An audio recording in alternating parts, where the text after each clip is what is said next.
Eagles. Eagles.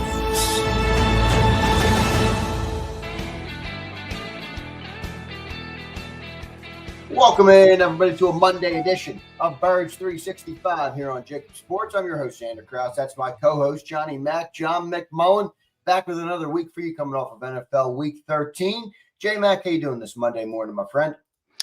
Doing well. Trying to recover from a bad weekend of football. A lot of ugly games out there. But yeah, really ugly games, John, across the NFL. It seems to be the ugly product that you've talked about is whacking us all in the face here this year with the NFL. John, plenty of stuff to talk about. If you want to start on what stuck out to you yesterday, I'm happy to start there. Obviously, the Eagles game feels a little bit like a distant memory, although it's not. We'll talk a little bit about that today, but plenty more storylines to get into as well.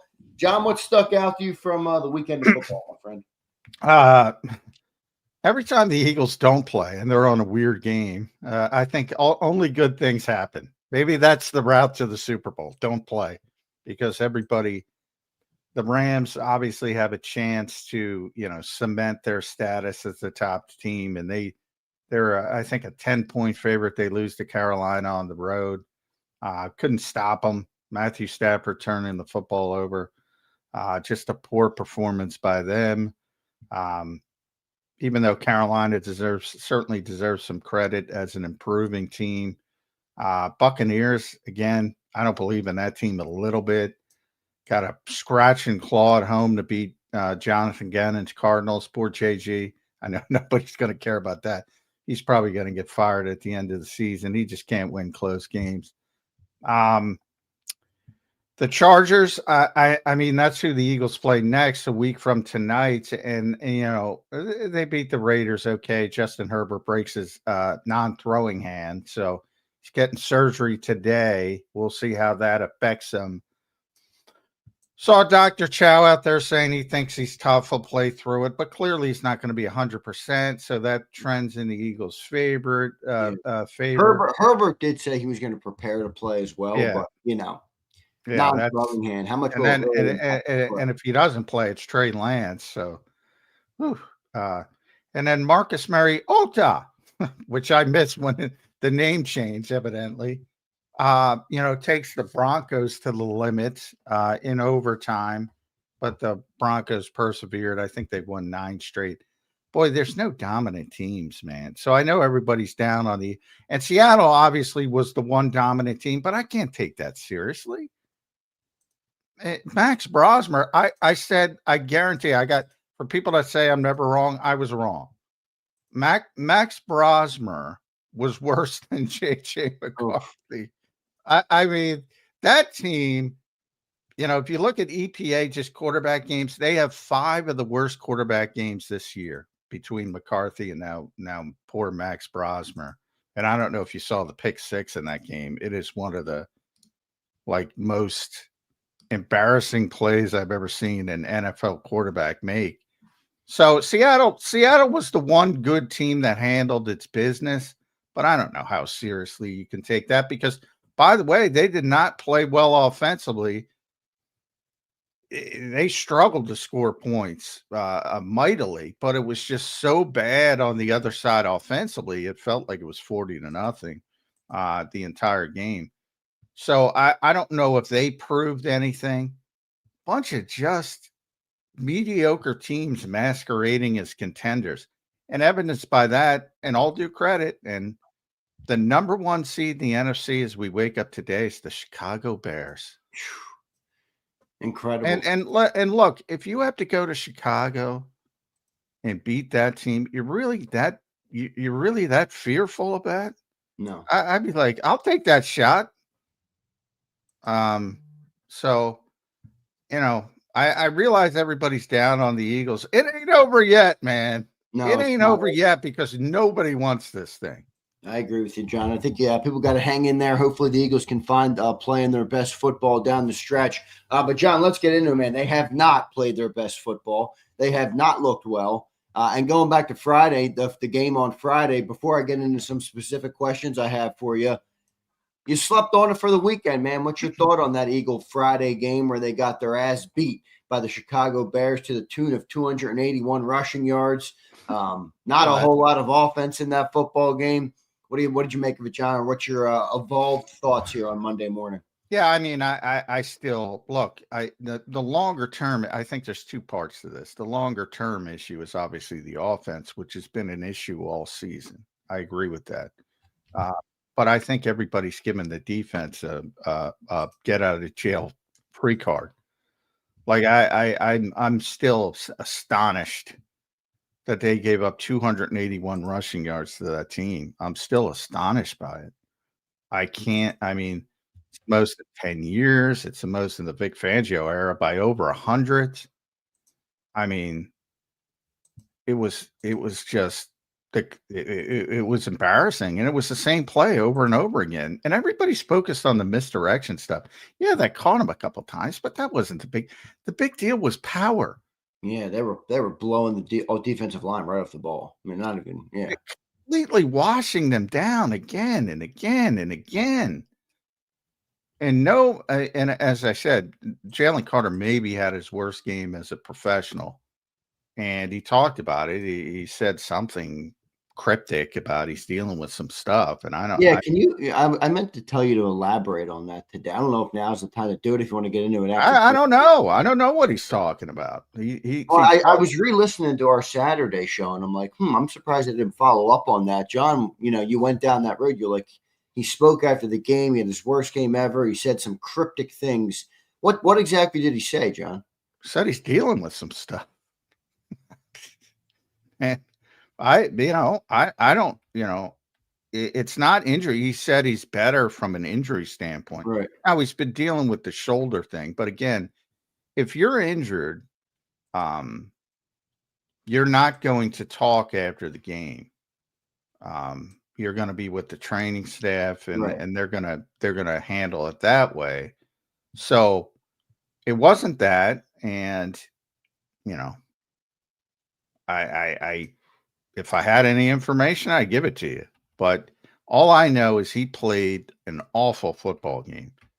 And anybody, watched the tape, and he just, and that obviously affected the linebackers. N'Kobe Dean had a really poor game. Everybody, when you give up 281 yards, guess what? Yeah, right. Everybody has a bad game. And Byron Young played a lot, John. Yeah, he did. He played more, and he didn't play well. No, except for that 4th and 1 Byron play. Young was getting destroyed in that game. Yeah. So you have to wonder. Now they played a lot of defensive snaps because they couldn't get off the field, and the offense couldn't get, and all of that contributed. But Jalen Carter took a lot of the blame for it, no question. But he took accountability, so that's a positive aspect to it. But I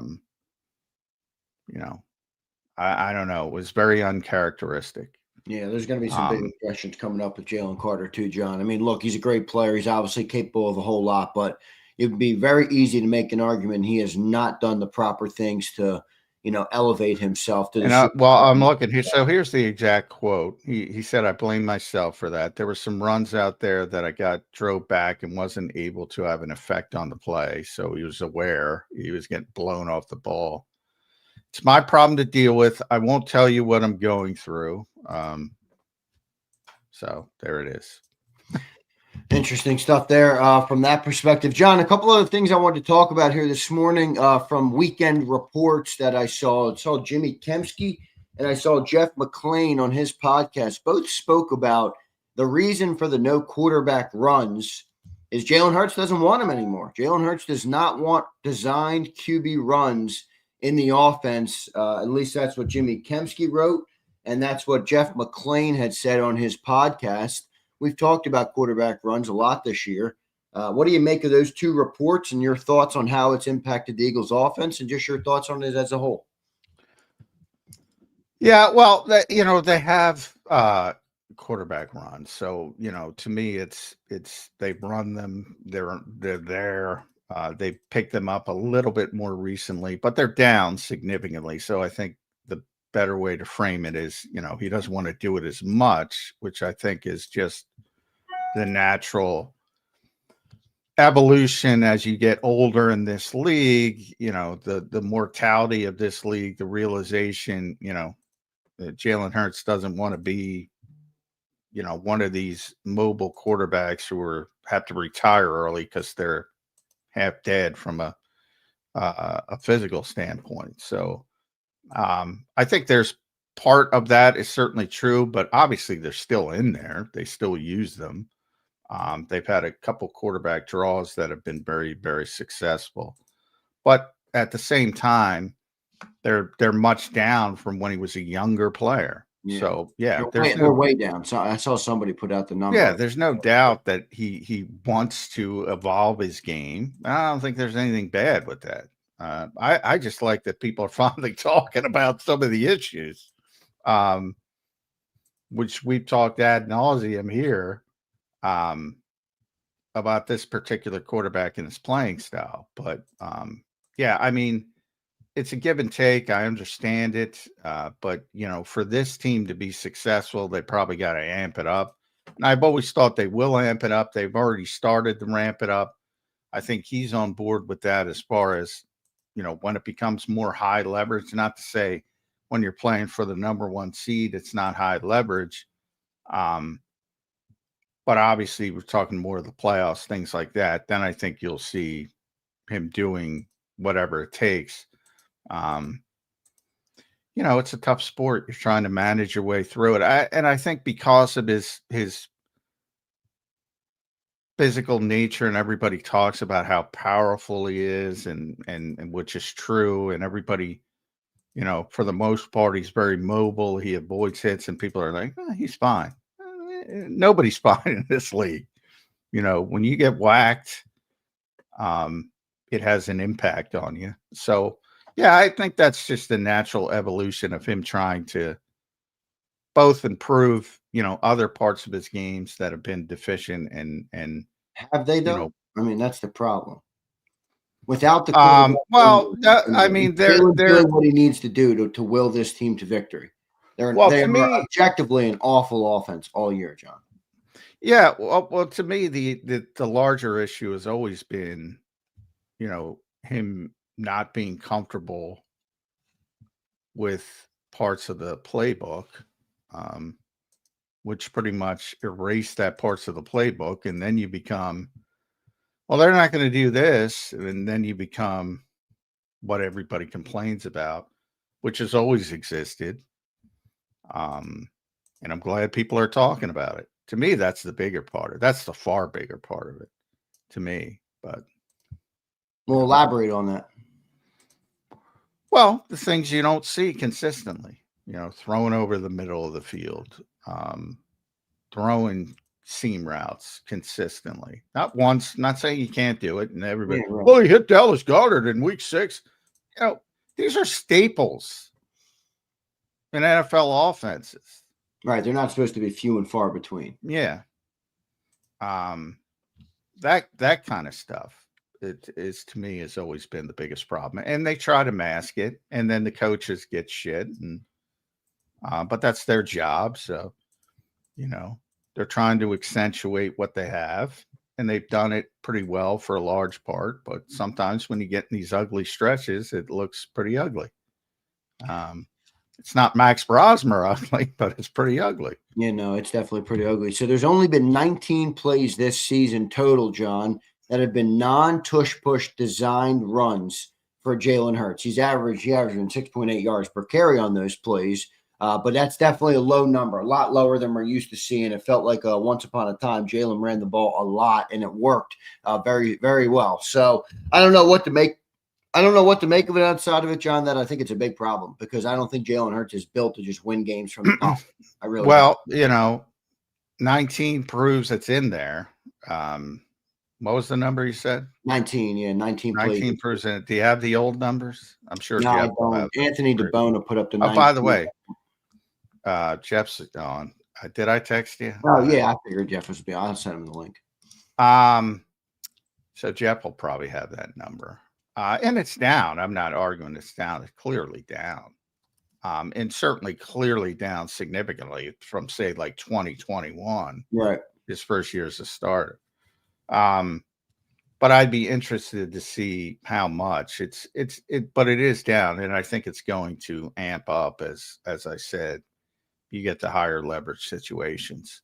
And if they can get there and persevere and be in a position, like I said, if you imagine a playoff game in Chicago and then you pull it out and they're not expecting it, maybe it becomes impactful for you. So there's some positive to it, but I don't think that's even near the biggest problem with Jalen Hurts. Like, to me, that's like complaining about the 2-point conversion of and down 15 points.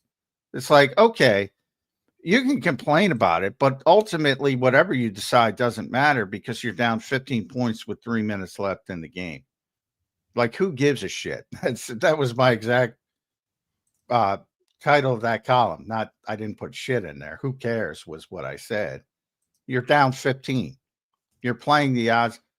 So it's like lottery. There's 99.5% chance you're going to lose that game.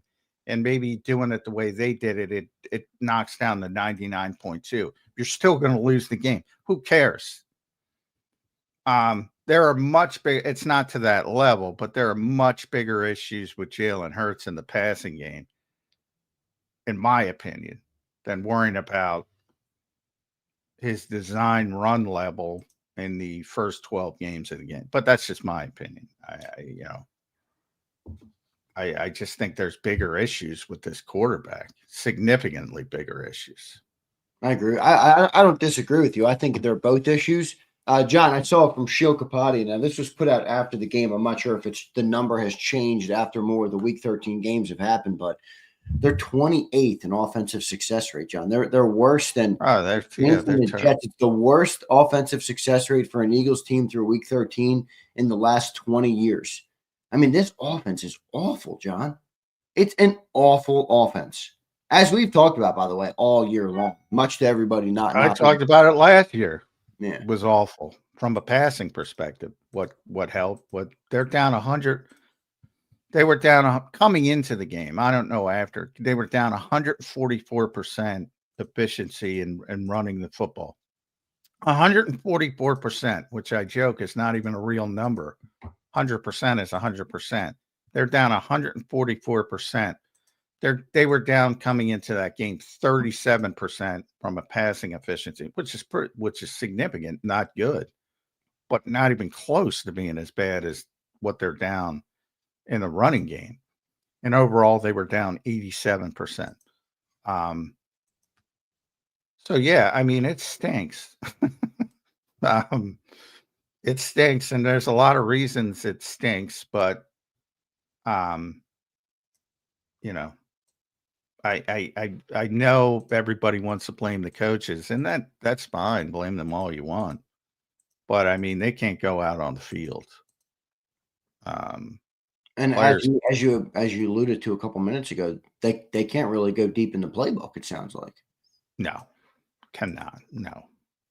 Well, the idea I've tried to explain to people so many times. Yeah, I know, but I think we need to spend some time on this, John, because people are just not getting it. The amount of times I'm getting comments of like, it's because they run the same plays over and over again. This is why Jalen is struggling.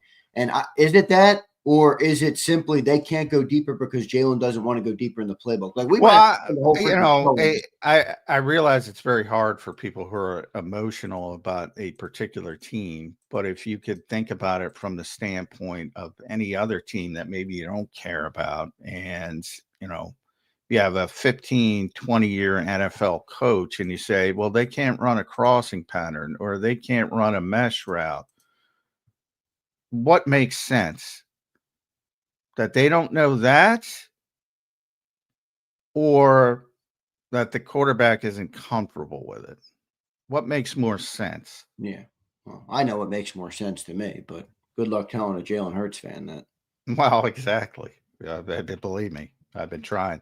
But now I find it ironic there's other voices bringing up these issues. I mean, these issues have existed for a long time. Yeah. There were 7 games of awful passing performance last season. But again, they won the Super Bowl. So, top 5 quarterback. Come on, guys. John, Never if I'm existed. wrong, so going back to the game real quick, and we'll stay on this offense, but I rewatched the game again this weekend. I know it was brutal again. It's the third time I've watched a stupid game. I'm never going to watch it again. I'm done.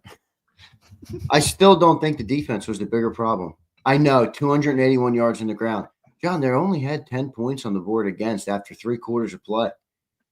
They had the ball. The Eagles had the ball. They tied. They could have tied. I agree. And then they got the ball back at their own 30 or the Bears 30-yard line or wherever it was. I mean, the Eagles had every opportunity if the offense could just do anything consistently to win that game, even with the defense getting destroyed from snap number 1 in the run game. Now, I'm not saying you're wrong that it wasn't an impact, the run game. It absolutely was.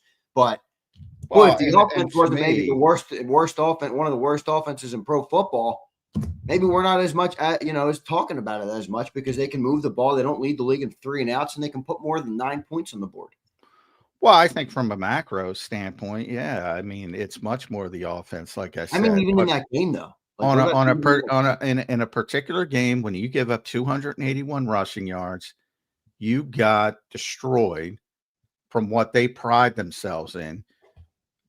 Tough detail together, whatever Nick's t-shirt slogan is. We're always more physical. No, you got destroyed by Darnell Wright. You got destroyed by DeAndre Swift. You got destroyed by Kyle Monangai. Destroyed. Yeah, but they never really capitalized on it, the Bears, until late in the game. And that's fine. And they deserve credit for holding in and making the play. Even the interception, the Jalen Carter, that should have turned the game. But a lot of that, again, nobody wants to look at it from the Chicago perspective and what the hell Ben Johnson was doing in the second quarter, because he was obviously aware of the weather issues because he made the right decision at the coin toss.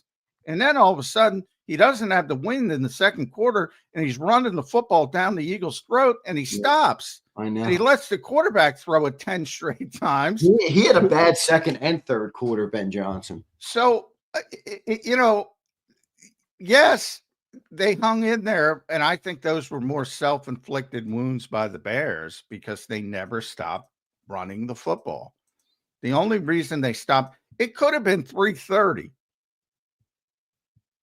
281. It could have been 330. Yeah. And I'm just pulling a number out of my hat, obviously, but I can't, and I get everybody loves Vic. I love Vic. And it's rare when you can point to a Vic Fangio game and say, "What are you doing, dude?" But this is the game you can point at. Hey, he's a human being. Everybody has bad games. They had a bad game defensively. They have a bad game offensively every week. So I just think people are overlooking just how bad that defense was in that game. I mean, it was 10 years. They haven't done it. I'm not trying to say it wasn't a problem. I was more just saying it felt like even with that happening, if the offense could have just capitalized, the Eagles still would have won the football game. I'm not saying it's a good thing to give up what they gave up. It's obviously brutal. But it didn't feel like the main reason they lost the game to me because the offense had every chance. Well, anytime you give up 281 yards rushing in an NFL game, you're probably going to lose that game. I agree. But do you not agree the Eagles had a chance to win? I mean, Jalen fumbled. They were down 10-9. Well, yeah, and I kind of blame that on the other side, going away from it. I mean, it wasn't. Other than the Jalix Hunt, that was a really nice play. And then anytime you turn the football over and give somebody a short field, it's obviously a positive from a defensive standpoint. So, yeah, I mean, it's not like every play was bad, but they knew what they were doing, and they just got worse and worse. And then part of it is, yes, the offense can't convert. But, again, and Vic will tell you this. He might not do it in public, but he'll tell you this. Defensive coordinators in this league basically invite you to run because of what we're talking about, all these efficiency numbers. You take last year, for an example. only 12 NFL teams had a positive efficiency EPA standpoint while running the football. 12 of 32. 21, I believe, had a positive from passing the football. It's much easier to pass the football in this league to run the football. So most defensive coordinators are like, please run it. Please run it. They want you to run it. And they will take some of the 5-yard runs and some of the 6-yard runs and versus the explosive plays in the passing game. That's the modern NFL with 95% of defensive coaches. So part of it is, you're like, all right, you want to run the ball, go run the ball, and we'll figure it out and we'll stop you. It might be, you might even get gashed, and then you get the one negative play, and then you're behind the sticks and you're off the field. Right. They couldn't get off the field. No, they couldn't. Yeah. I can't blame Vic though, John. We don't blame Patullo for the offense. I can't blame Vic. Well, it's always the players. The players got washed out. I said Jalen Carter. I said Kobe Dean first. It's always players. The players are not performing well. But Vic does get a pass for everybody. I wonder if there's a blueprint out there right now. I think the Chargers had 160 plus yards of rushing yesterday in their game, and they might be getting Omarion Hampton back next week. Now they played the Saints, but shit, I don't know if the Eagles are that much. Well, I don't know how much better the Eagles are than the Saints. Well, they actually played the Raiders. The Raiders. That's what I meant. Sorry, I meant the Raiders. My bad. Yeah. And the Eagles get the Raiders after the Chargers. So that's what I said. Things are not as bad as they may seem. Because you have a Chargers team with a hurt quarterback and no tackles because their tackles are out. They can't protect them. And then you have a Raiders team that is just an abject disaster. They do have Brock Bowers. He'll probably make a couple great plays, but that's about it. They're 2-9 or whatever they are. It doesn't look as bad as it may seem. And to your point about the Chargers, they had a 60-yard run, I think, from that kid Vidal. Yeah. So you have to another thing, because generally when you have those big rushing games, that's what happens. You have these massive, like the Eagles last year with Saquon. Swift's longest run was 23 yards. Nice little chunk, but 23 yards. No home run. Yeah, so you're saying that was more of just a consistent. Just beating the shit out of them. It was bad. All I'm saying is it's bad. I wish somebody would recognize it. It was bad. Yeah. Yeah, and anytime you give up 281 yards on the ground, you're probably going to lose the football game. Yeah, and the other thing rewatching that game you see is Saquon Barkley really isn't the same player. I mean, even just watching the contrast between him and DeAndre Swift and Kyle Monongai, like when those guys run through the handoff and they're hitting the hole quick. Saquon seems to be jumping through handoffs where he's like almost looking to juke. Now, maybe that is because of the offensive line, but he is not hitting the hole like he did a year ago. That's for sure. Oh yeah, not even close. I mean, yeah. It's not the offensive line is, again, both of them played at a historic level. So, it's not just him, but clearly he's not the same player. Yeah. Agreed. But this is a lot like the Giants, Saquon Barkley. And maybe last year was an outlier. Maybe it isn't. Maybe this is the player he is. Which I think is even more likely. Yeah, well, last year right now is the outlier. That's for sure. Because he looks the same physically. He continues to say he's the same physically. This looks a lot like the Giants' Saquon Barkley, which is a good player, but not a great player. Fair enough. John, let's get to some super chats. We're going to have Jeff Kerr in here. I think he's coming in around 8:30, so he'll be in here in just a second.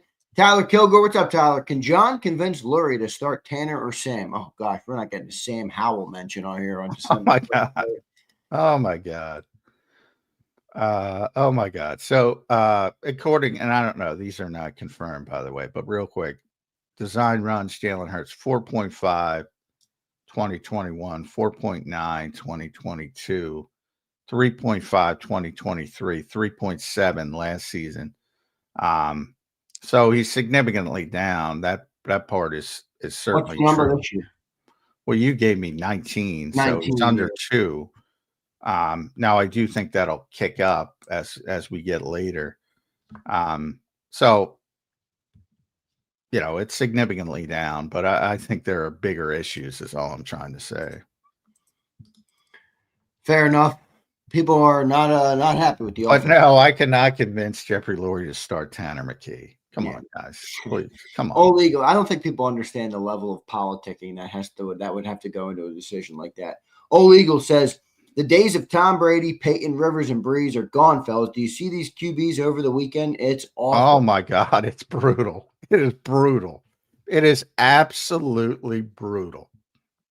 It is awful what has happened to this sport. And it's all because nobody can play the quarterback position.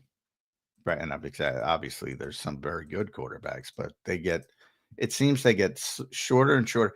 Like I was watching Marcus Murray Ota last night. And I'm like, this guy's like not bad, just because he knows how to play at this stage of the game. It took him a long time, but it's like a breath of fresh air. The ball's going where it's supposed to go and understands situations for the most part. And it's like a breath of fresh air. You watch these young quarterbacks, and I take Max Brosmer, JJ McCarthy off the table because they've been, historically bad. But you look at Cam Ward, the number 1 overall pick. It's like, this is a number 1 overall pick. And then people will point to the 2 teams at the top right now, the Bears and the Broncos. Well, they're second-year quarterbacks, and they're having success. But you saw the Bears up close. It's very stilted. You saw the Broncos early.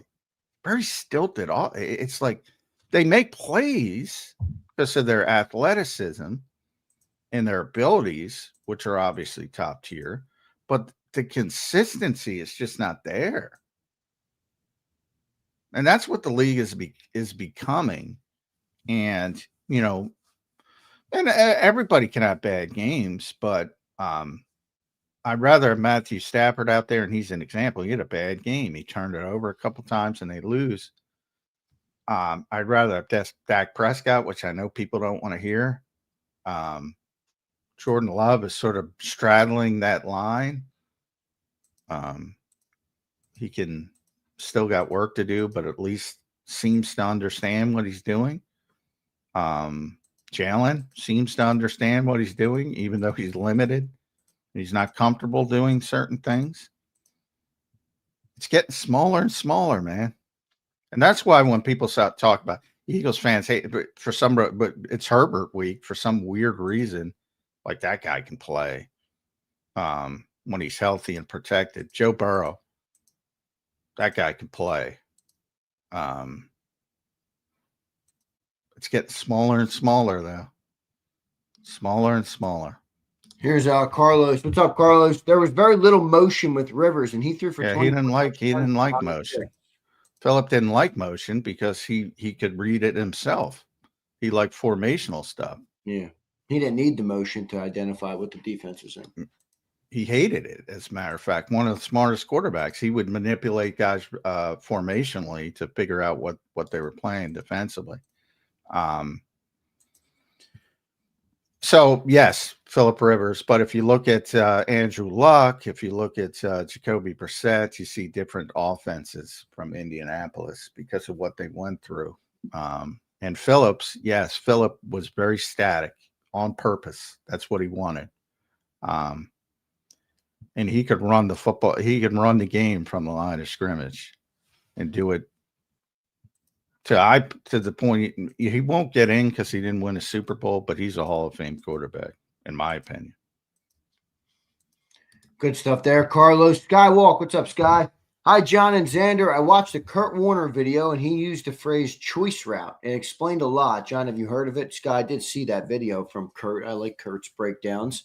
John, I assume you know what a choice route. Option route choice. Yeah, I mean, yeah, that's chemistry and all that kind of stuff, and you got to be on the same page. But yeah, I mean, it looked like that's what Devontae did on that big miss that hurt.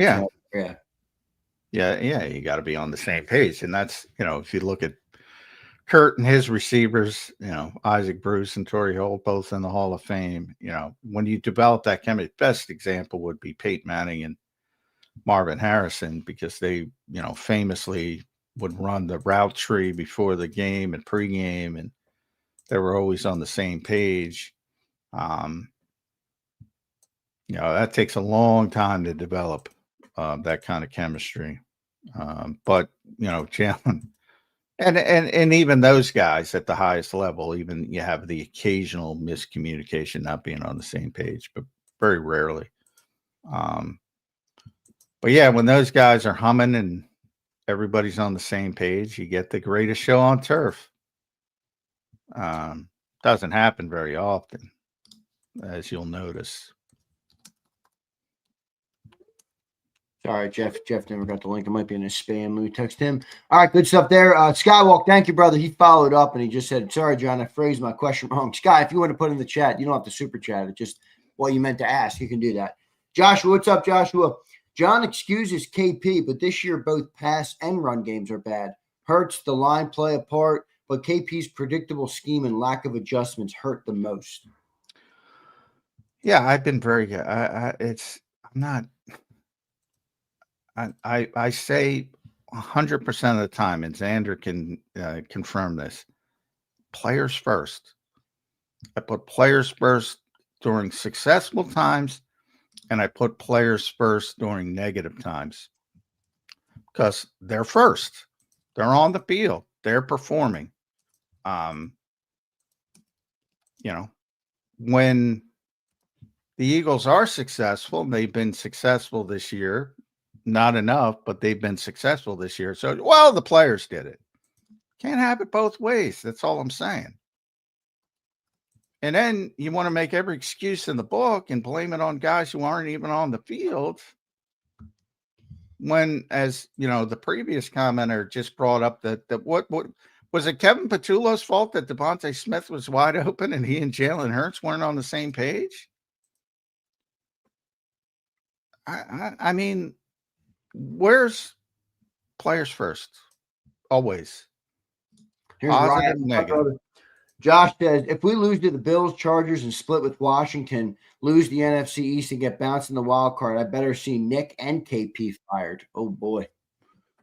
Yeah, well, good luck yet finding the next one.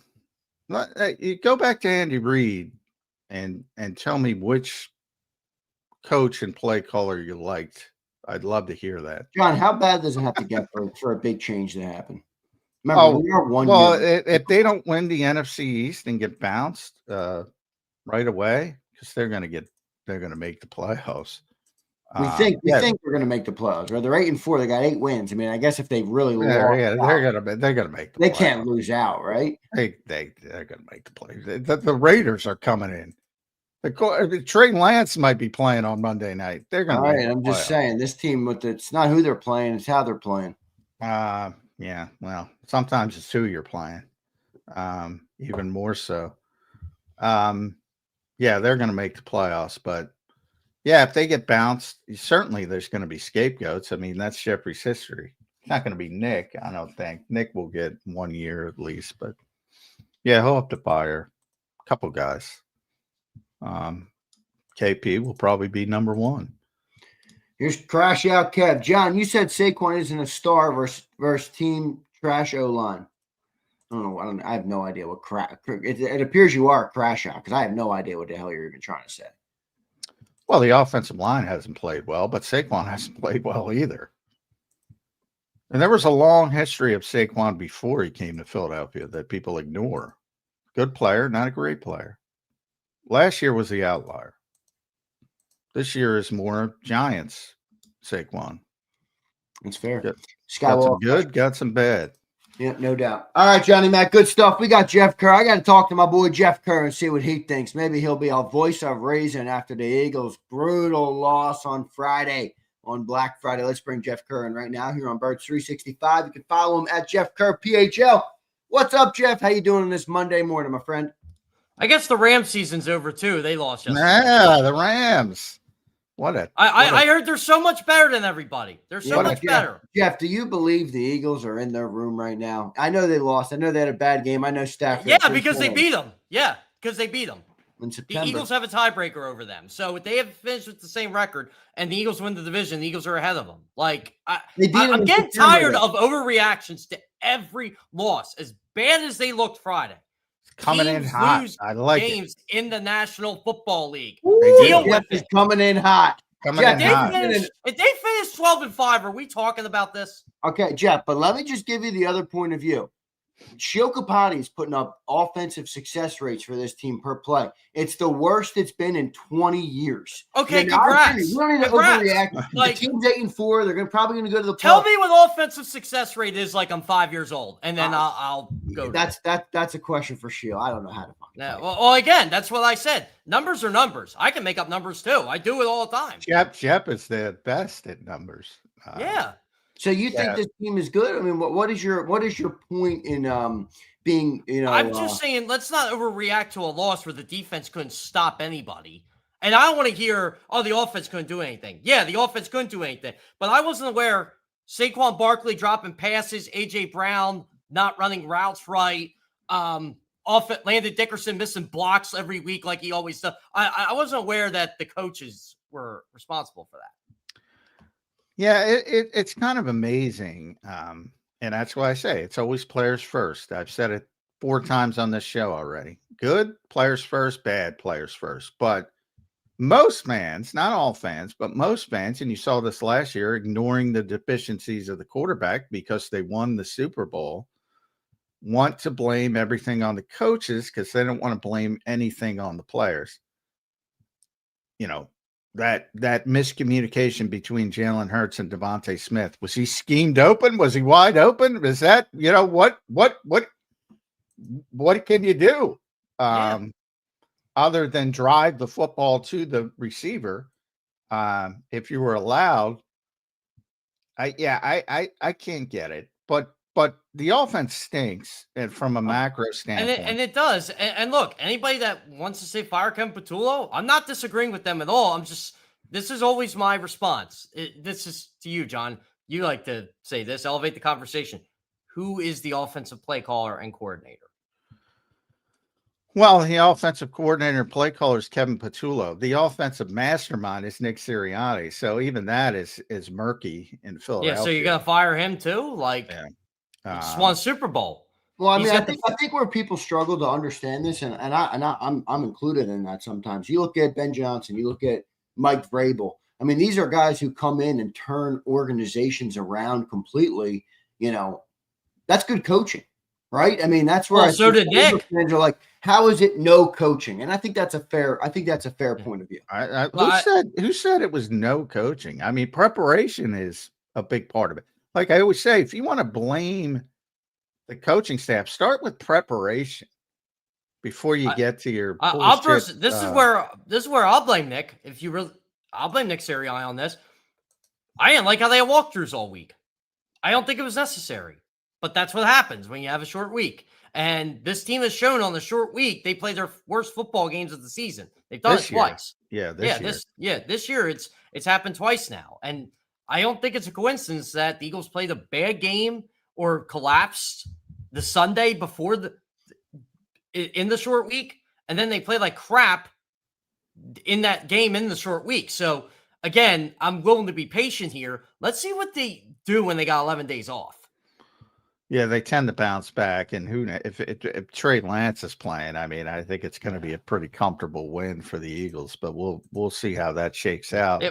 By the way, there was a no-brainer yesterday, John. for me in the NFL world. There was a no-brainer. I said, if you got money, just bet your house on it. The Seattle Seahawks against the Minnesota Vikings. My Lord, that was a beatdown. But I don't know what you can take with that. The offense was pretty poor. They for were the bad most part, yesterday. Seattle. Yeah. But Minnesota can't do anything. And there's a good coach, supposedly. But when you have nothing at the quarterback position, you're not going to look good. Yeah. But nobody's got, and presumably nobody has a problem throwing Max Brosmer under the bus. People have a problem throwing star players under a bus. Like I could say, Matthew Stafford didn't play well yesterday. Turned the ball over. Yeah, he looked terrible. And that's it. That's a Hall of Fame quarterback. Did not play well. The Panthers look like the worst team in the NFL on Monday Night Football against the 49ers, and they come back and they beat the Rams at home. So week to week league. The NFL. Who's the best team in the NFC right now? I don't know. Seattle, maybe. Rams. I'm. You know who's playing the best? The Cowboys. The Dallas Cowboys. Yeah. If the Cowboys get in, they're going to be dangerous. Yeah. Well, they got to get in. You know, it's interesting because of how wide open it is right now. Yeah, I don't know if they will get in or if they won't. They'd have to basically win out. So we'll see. Yeah, it's gonna be, they dug the hole too deep. But if they beat Detroit, man, and that might be it. But Detroit can ruin their season. But Detroit has looked awful. Seattle's looked very good, to Jeff's point. But I can't put too much weight on that team in that game. Like that was such that was like a homecoming college game. Well, they got the Rams next week, right? So that'll be interesting to see where they really are. The 49ers keep winning, but again, you know, that's what I got right in the preseason. I said they were going to have a very good record because of their schedule. Yeah, they're 9-4, and they're the 7th seed in the NFC. If someone told me the 49ers are 9-4 and the 7th seed at this time, I would have been like, well, I believe the 9-4 part. Yeah, Shedeur Sanders, you know, that's how credible is that win? You know, that's the biggest win in NFL history. They beat Shedeur. It's hard to take any of these teams and say, oh, you can't beat this team. The closest to me would be Green Bay and then Seattle, I guess, and then the Rams. Green Bay looked pretty good on Thanksgiving. And I don't even mention the number 1 seed. The Chicago Bears that just beat the crap out of the Eagles. Yeah. I'd love to get matched up with Chicago. You know what? Jeff, give me your evaluation, man, on Jalen Hurts. Just from what you've seen, there's a lot of talk about him after a game like that. Where do you fall on the aisle, and what do you think of what he's done so far? And really specifically Friday, but also big picture as well. I mean, if you look at the last couple games, not good, right? I think that's more than fair. He just hasn't been good. Am I blaming all this on him? No. If you look at the totality of the season, I think he's doing what he can, but what he's working with right now. I mean, but when you say that, do you mean more coaches, more players, more everything? Like the fact that you got to deal with the bullshit he's dealing with, to me, it's kind of speaks volumes to him. And I know people have again on him about his demeanor, his reluctancy to throw the ball over the middle. I understand that. I think he needs to do that more. But until the last couple of weeks, he's been taking care of the football. He did not do that Friday. He did not do that again. Oh, wait, did he have a fumble against the Cowboys? I don't remember against the Cowboys game. But he had the fumble. Somebody else. But he had 2 giveaways on Friday. So that played a big role in the loss. You fumbled the tush push. That's on you. It's on you. And he took accountability for that, so I give him credit. And the interception wasn't a great throw, but I think Kevin Byard knows Jalen Hurts probably as well as anybody, even though he was only here 8 games. That was a bad throw, though. It was a really bad double throw. Coverage. Very uncharacteristic throw. And also, this is my issue with A.J. Brown complaining about winning the football. Well, A.J., you're getting yours, and your team's 0-2. So yeah, but the only time they move the ball and score is when they throw the ball to A.J. Brown. They went to him, in the game last week, and they sometimes that's a bad thing, though. And sometimes that's a bad thing. Lot of 3 points on the board. A lot of Before they empty went numbers. for A lot of, They're empty numbers. They're empty a lot of calories. empty numbers. A lot of empty calories on that last drive. I agree with that, but even on the drive that they put the first No, touchdown, yeah, I mean the they first go deep to touchdown. AJ and boom. Have you guys gotten to the 2-point debate yet that apparently just took over social media Yeah. before? Well, Lane yeah, We talked about it over the weekend. It's not that, as John pointed out. That wasn't that's number 79 on the list. You know That's what I said. You, That's what I said. you know what that here's how you avoid that. And by the analytics view, they did the right thing. Blah blah blah. It doesn't matter. You're down 15 with 3:10 left in the game. Yeah. Did you actually think they were going to go score again after the Bears just went sticks defense on you? It's just ridiculous that people care to that level. You know why? Because they're not watching the damn football game. They're not. They decided to turn it on because the score changed. Yeah. They're not watching. Yeah. They're not. And, and again, execute and get the 2-point conversion, number one. Yeah, you got to get it at some or, point anyway. Or earlier in the game, Jake Elliott make a PAT. Yeah. That's something as well. Now, design runs has become a thing now because they're down for Jalen Hurts. So here's the numbers. Well, and there's credible reporters saying that they're down. So I thought the play was a designed run, and it looked like it based on the blockers.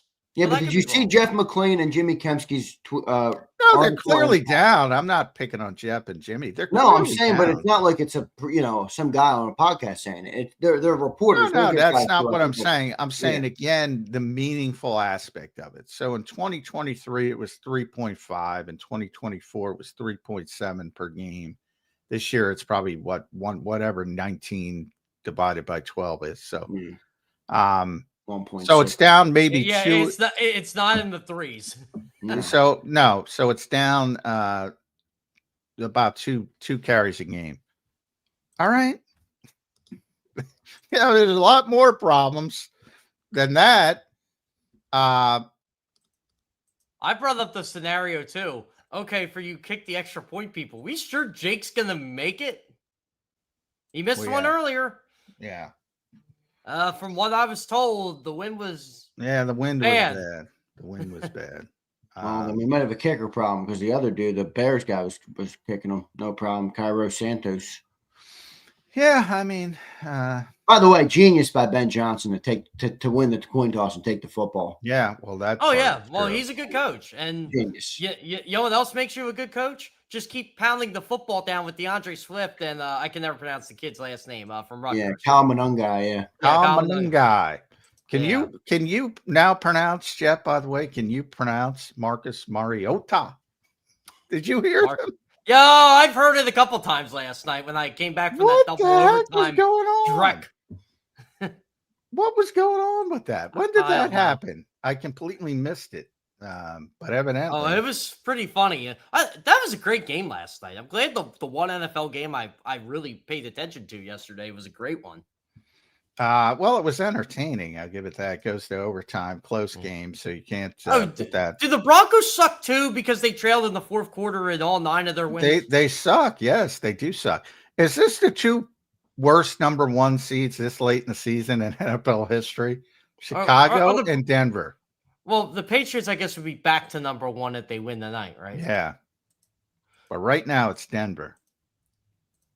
Chicago and Denver. Is it just me or was I just not impressed with the Bears?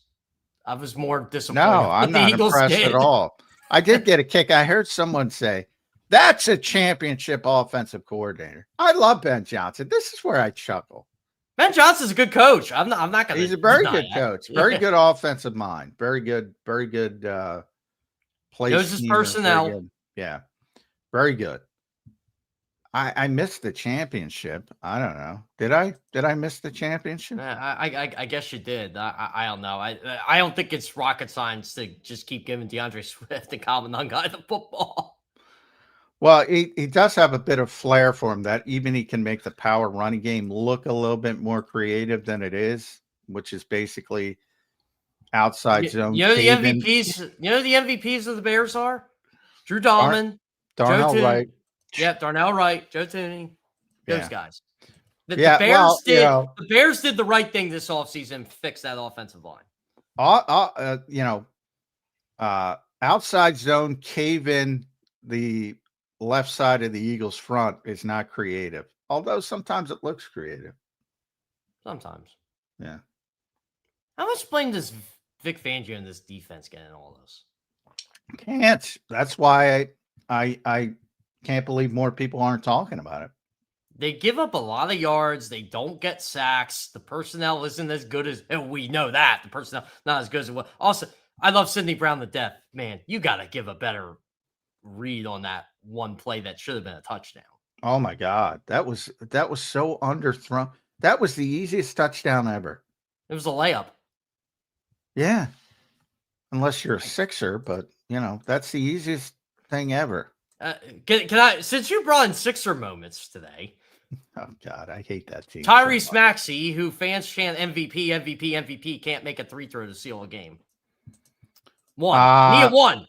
Yeah, you can't be blaming Tyrese Maxey though, can you? No, yes, you can. When the game's on the line, you can. When the win is there, you can. Yes, that's true. He had 40 something in the game. Well, yeah, he had a tremendous game. Yeah, he's having a tremendous year, but you can't be MVP for a 500 basketball team. It doesn't work that way. Yeah. And the Sixers have so many problems. Joel Embiid is. They're not ready to compete yet. I'm just trying to enjoy the development of the young guys right now. Well, now that's even deterred because the Sixers do what they do and they ruin everything. Yeah, they do. And instead of getting Edgecombe involved, now he's like an outlier. They don't even look at him. They don't even involve him in the offense. He wasn't even playing in the second overtime. I don't give a shit about Paul George and Joel Embiid and even Quentin Grimes. I don't give a shit. You should be trying to develop that kid. I agree. Yeah, they drive me crazy. They do. They drove me crazy both overtimes last night. I'm like, wow, Tyrese Maxey just had this amazing game. And as a basketball coach, I'm thinking, dude, you're an 84% 3-throw shooter. You can't make one. You miss both when you're up 2 with 4 seconds left. Come on, man. Yeah, that's brutal. After that game, and he owned up to it. That's why I love Tyrese Maxey. He owned up to it. So you got to make them. But at second overtime, and they put those guys on the floor, I'm like, what are you doing? Yeah. I'm done. Back to the other disappointing team. Yeah. I think it's going to lighten up. I think the skies are clearing, Jeff Kerr. I think for the Eagles, a wounded Chargers team followed by the Las Vegas Raiders, who are a bad football team with the exception of Brock Bowers. What about Max Crosby? Max Crosby. I don't know. You guys, John, you were optimistic coming into the Bears game too, dude. Well, I don't believe in the Bears. The Bears are a much better team than the Raiders. I still don't believe in the Bears. I don't know who the Bears. I think the Bears are playing the Packers. I know, but my point isn't about the Bears. My point is that we thought the Eagles were going to handle business in that game too. Now we think they're going to handle versus the Chargers. Well, I mean, which is why. So if you play your typical uneven offensive performance and give up 130 yards rushing instead of 281, you'll win the football game. That's why I'm so hyper focused on the defense. I agree. This is one thing I'm really getting tired of hearing. 2023. Do you want to believe in 2023? Go back to 2023. I'd love to go back to 2023. As a person, I'd love that. But Jeff, but you're all right. I appreciate your perspective of the sky's not always falling on every loss. Do you really watch the Eagles right now and think, oh, yeah, this team has got a chance? I mean, I watch the Eagles right now, and I'm like, this is an objectively horrible football team. They fucking stink. That's what I say to myself. Well, they all stink. Every team stinks. Yeah, like, who's better? Who's better? That is an acceptable comeback. I'm looking at the other teams. That's who I'm looking at. I mean, look at the Kansas City. Would you like to be in their position right now? I don't think they're making the playoffs. I mean, Baltimore and Pittsburgh are battling for the AFC North by losing every week and trying to let Joe Burrow back into it. They both got destroyed this week, and they're playing for first place next week. The Colts are hitting the tank because they're playing a quarterback with a broken leg. The Jags are on top of that division, I believe. And the Texans are coming. The Texans are in, They're winning with Davis Mills, by the way. That's how good their defense is. The Dolphins. Stroud was back yesterday. Wasn't Stroud back? He was back. Yeah, He did come back, but they were winning with Davis Mills. They were 3-0 with him. Yeah, they were 3-0. Yeah, but Stroud did come back yesterday. Stroud did come back. Okay. Yeah. The Buccaneers stink on ice. I mean, are the Panthers in first yet, or are the Bucks? The Seahawks. Right? The Seahawks are the one team where you say, all right, well, they dominated, but how credible is that domination against Max? They played a guy somehow that was worse, JJ McCarthy. Yeah, which is astonishing, by the way. I would have bet that the house that he would have played better than JJ McCarthy, and he played worse, which is pretty amazing. So you got to give him credit for that. Commanders can't win a football game to save their life, no matter how well they play. Can't win a game. The Dolphins might make the playoffs. They're not out of it. Like, so Joe Shav from the Palm Beach Post wrote like a Dolphins like playoff scenario and got roasted for it. I'm like, look, as long as they're in it, you should write it. Yeah. And it was a great piece. I read it. I'm like, this is actually kind of hilarious, but he's not wrong. There is a way.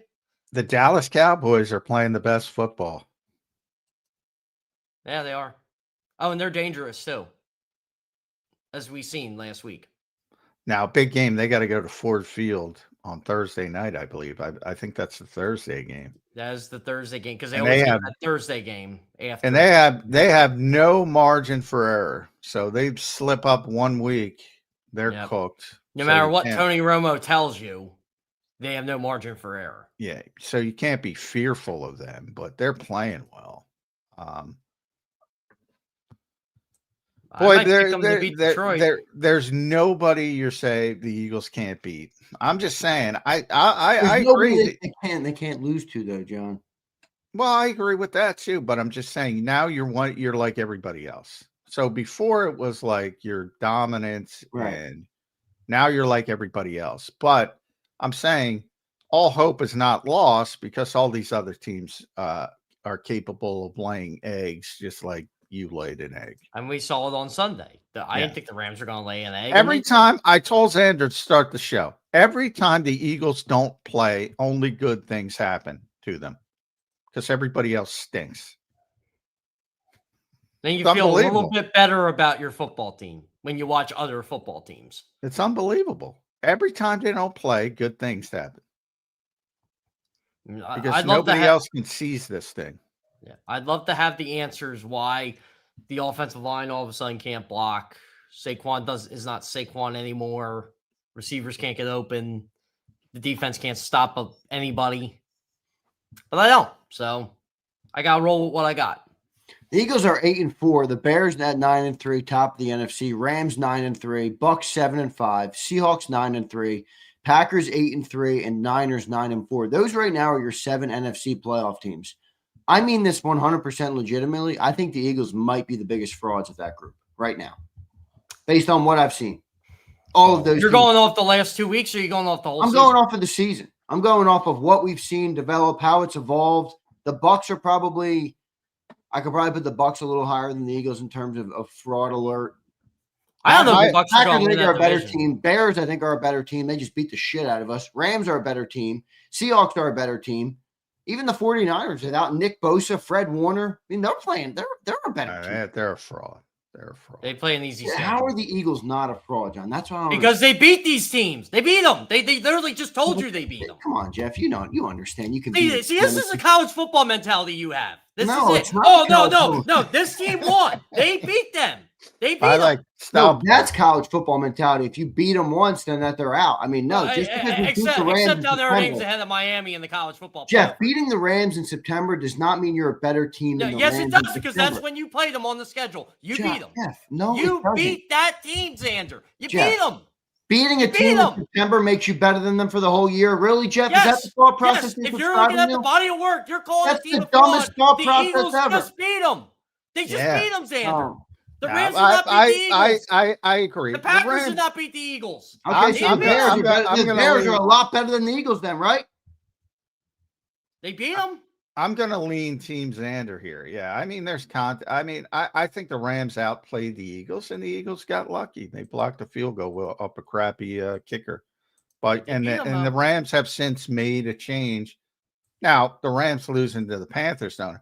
The Eagles also beat the Packers. Right now, I think the Packers are better than the Eagles. The Bears beat the Eagles. Right now, I think if they played again, I'd pick the Eagles again. Maybe I'd lose, but I'd pick the Eagles again. I don't believe in the Bears. I think the Packers are a good team. I think the Rams are a good team. I think the Seahawks are a good team. I don't know. I think the 49ers and the Buccaneers are frauds. I don't even think the 49ers are playing their best quarterback. I think the Rams are a good team, but do I trust this head coach in the playoffs, even though he has won a Super Bowl? Should have beat the Eagles last year. Didn't. Should have beat him this year. Didn't. He just doesn't beat them.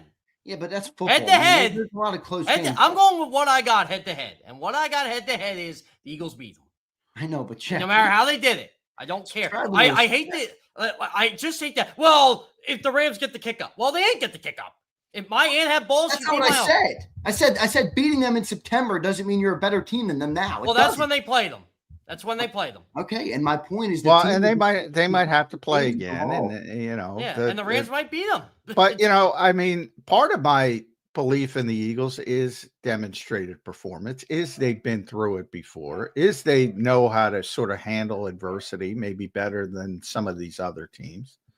And maybe it's off base, but they not only beat them in September, they always beat Sean McVay, or they have in the Nick Sirianni era. So I do think they're partially in their heads, but I think the Rams are a better football team. The Rams have to get over that hump. Yeah. And I think they're a better football team right now. We'll see if they can get over the hump or they're even matched up.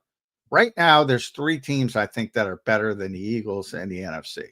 The Rams, the Packers, and the Dallas Cowboys. Yeah, I think right now, if you're asking me right now, Dallas is better than the Eagles right now, but they're 6-1. Yeah, right? But they dug too much of a hole. Yeah. All right. So Jeff, I'm not trying to fight with you, Jeff. I love you, but I know. How are you subscribing to that philosophy with the Cowboys and you don't understand what I'm saying about the Rams? Because I'm tired of hearing how great the Rams are when they just lost to the Panthers. Okay, any team can lose on any given week. Are the Panthers better than the Rams right now? Right now, yeah.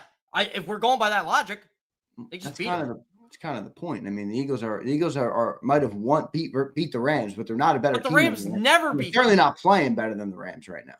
Matthew Stafford can't beat the Eagles. It's kind of funny. You can't beat them. Some people, I don't know what to think of the Seahawks because, like I said, they might be better than the Eagles. I think the Seahawks are going to beat the Rams this week. I think I'm picking Seattle to beat the Rams. That's in Seattle. They should win, right? Yeah, they should win. Boy, if the Rams lose 2 in a row, ooh. Oh man, so Sean McVay's a terrible coach. Should be fired. Oof. Yeah, there's nobody that you should be fearful of, but that includes the Eagles. If you're the Rams, if you're the Seahawks, if you're the Packers, if you're the Cowboys, you shouldn't be fearful of the Eagles either. Here's my guess. I have no idea who's going to win the NFC West, even if Seattle beats the Rams. Yeah, I mean, boy, San Francisco's schedule is so easy. If they sneak out one of the, that was my bold prediction before the season that they would make the playoffs and be a threat. So this is the 49ers barn burning schedule coming up. The Titans, the Colts. Oh, the Bears. They got the Bears on well, yeah, that looks tougher. That's what that looks tougher. But I where's that game? That game is at home. So San Francisco, Chicago's got to go to San Francisco. Yeah, and then I'm picking the 49ers in that game. They have one road game, and that's the Colts. And that's a Sunday night game. With a broken fibula, Daniel Jones. Yeah. They might even win that game. I mean, there's a really good chance 49ers could have. And I don't even think they're playing their best quarterback. One of these shitty quarterback teams should be negotiating with Mac Jones and breaking every rule. And they probably will. And just sign him to a 2-year deal. Probably will. Someone's going to sign Mac Jones this offseason. The Vikings might. They're in hell there with their quarterback set up. Yeah, that could be their way out. 49ers end with the Seahawks, by the way. I'm just confused on if we take away. Let's just act like 24 didn't exist, which we can't do. But just for the sake. Yeah, I know, but I know where you're going here. Yeah, 25 Eagles. What makes them a top team in the NFL? What about them? The defense, the offense, the running game, like what do they do well where you're like, oh yeah, they're a better football team than that team? I get your point. The Rams lost to the Panthers. They had 3 turnovers. They're not perfect either. But I watch that offense. I'm like, they play offense well. You know, They do. I watch that pass rush. They rush the passer well. They do things well. I don't know what the Eagles do well, dude. I'm not even trying. I'm being honest. I don't see what the Eagles do well week in and week out.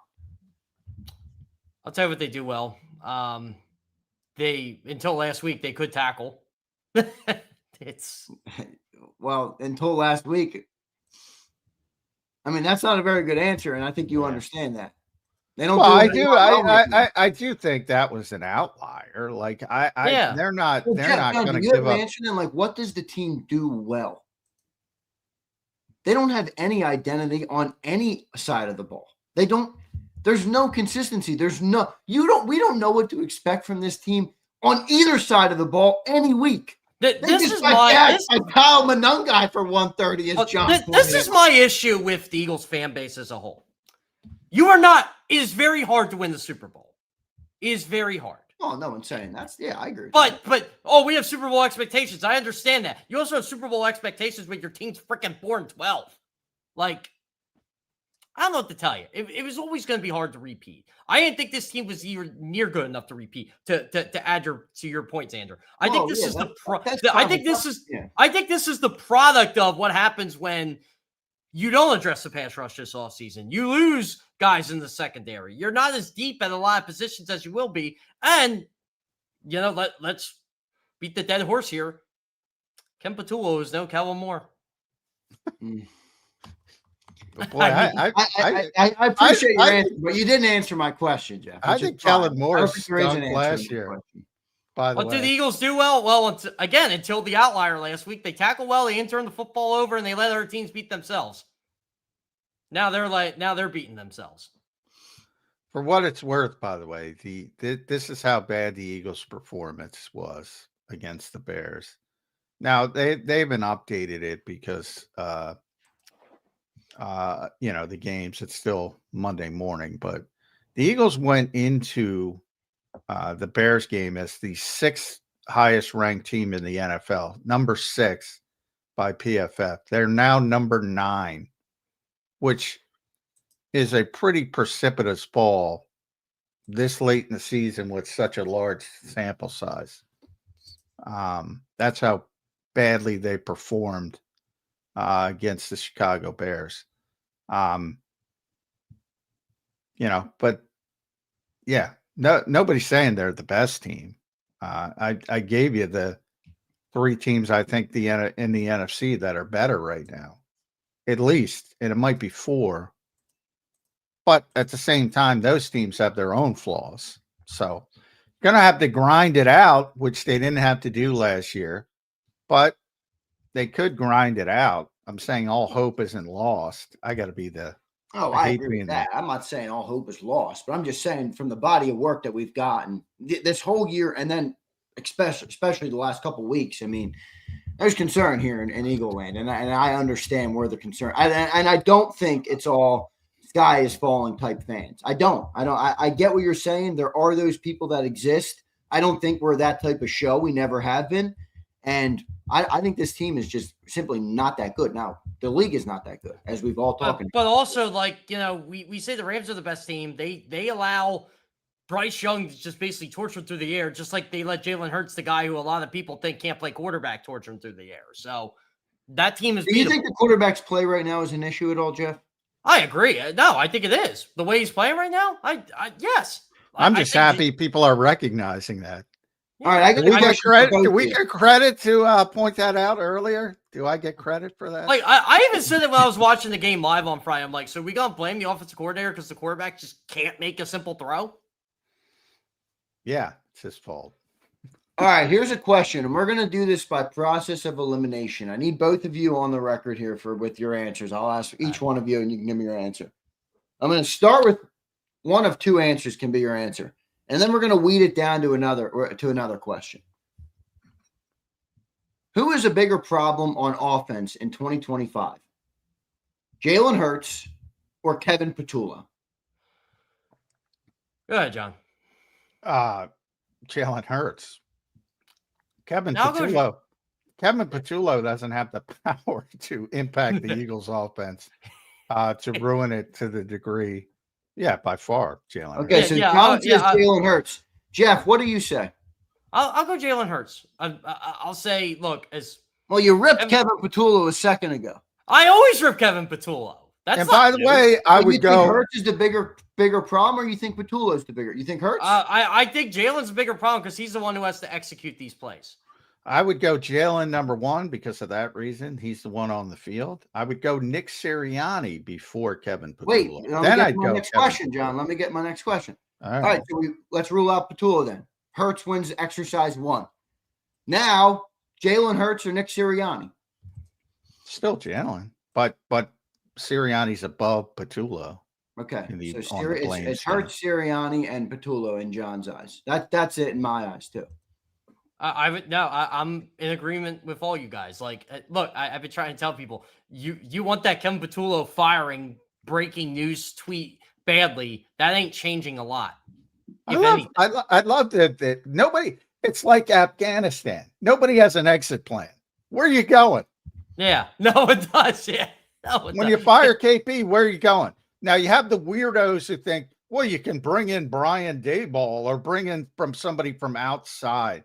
Frank the Reich, that's always the name, right? Yeah, even though he's coaching Stanford. Bring in Frank Reich, the head Well, he's coach done of now. Stanford. He's done now at Stanford. He is done. But Yeah. So you guys would have loved it Saturday. I'm at the Penn State game, right?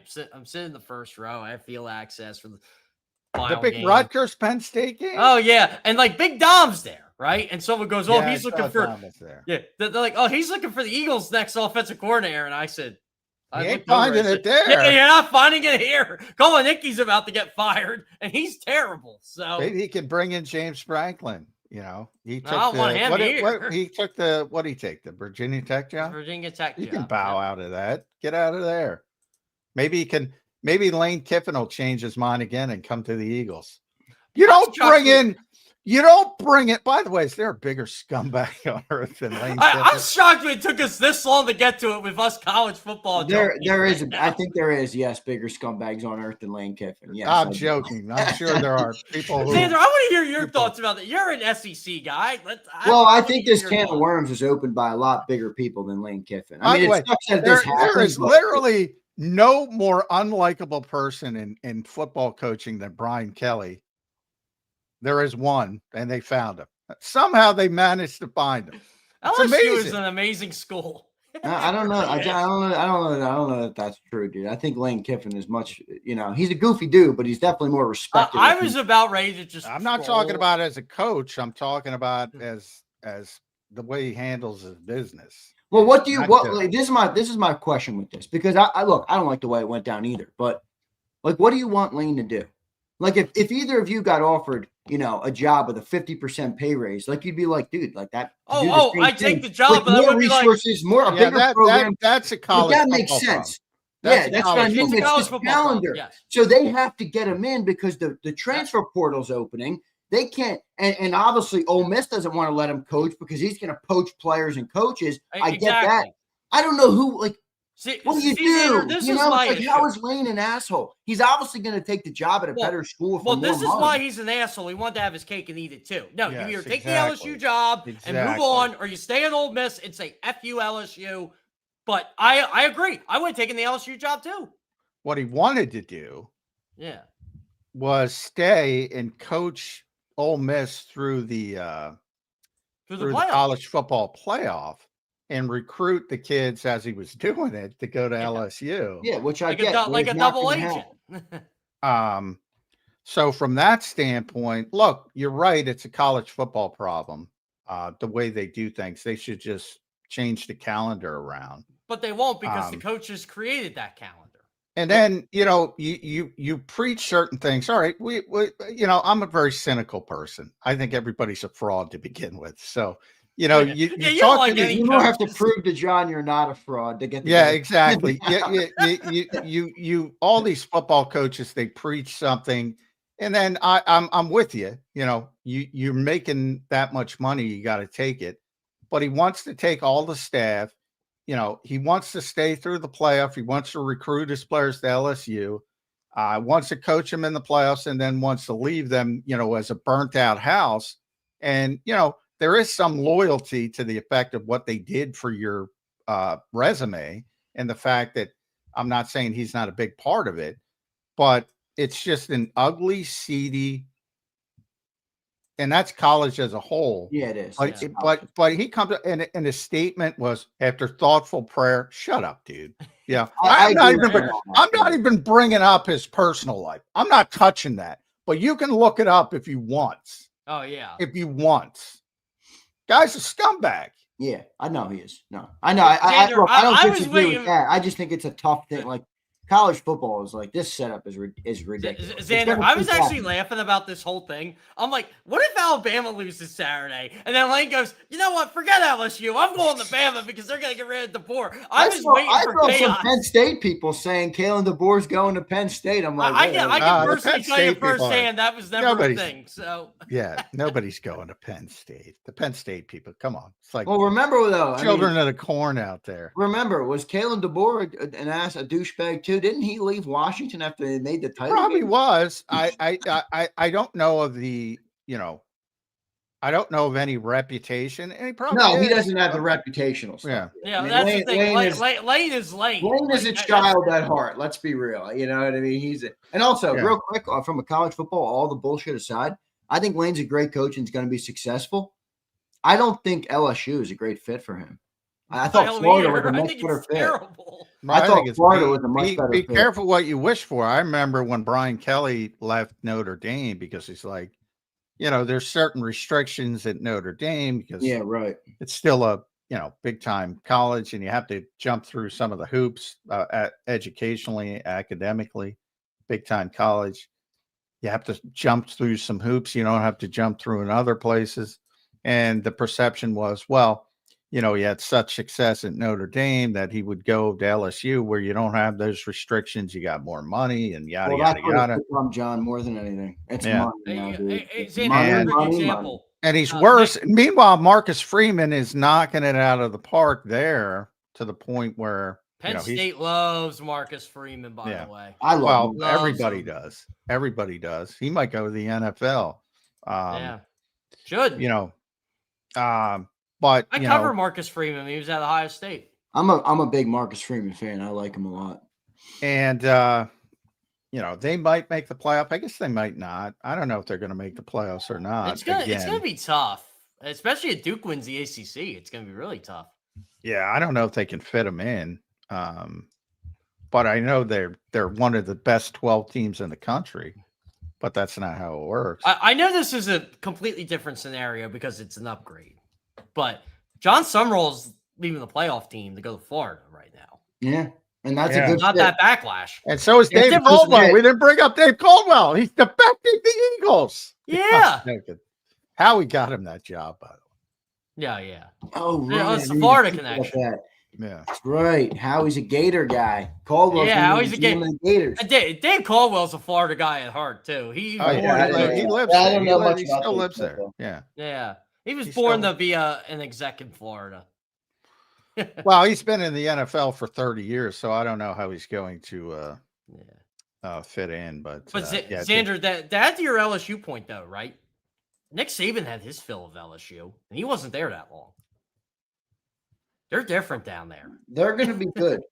They're going to be good. Oh, yeah, they are. They are going to be good. They're not going to be good. Oh, Lane's a good coach. I'm not criticizing him as a coach. It's just all the stuff that came with. Like you honestly thought, people honestly thought this guy changed. And I'm like, no, come on.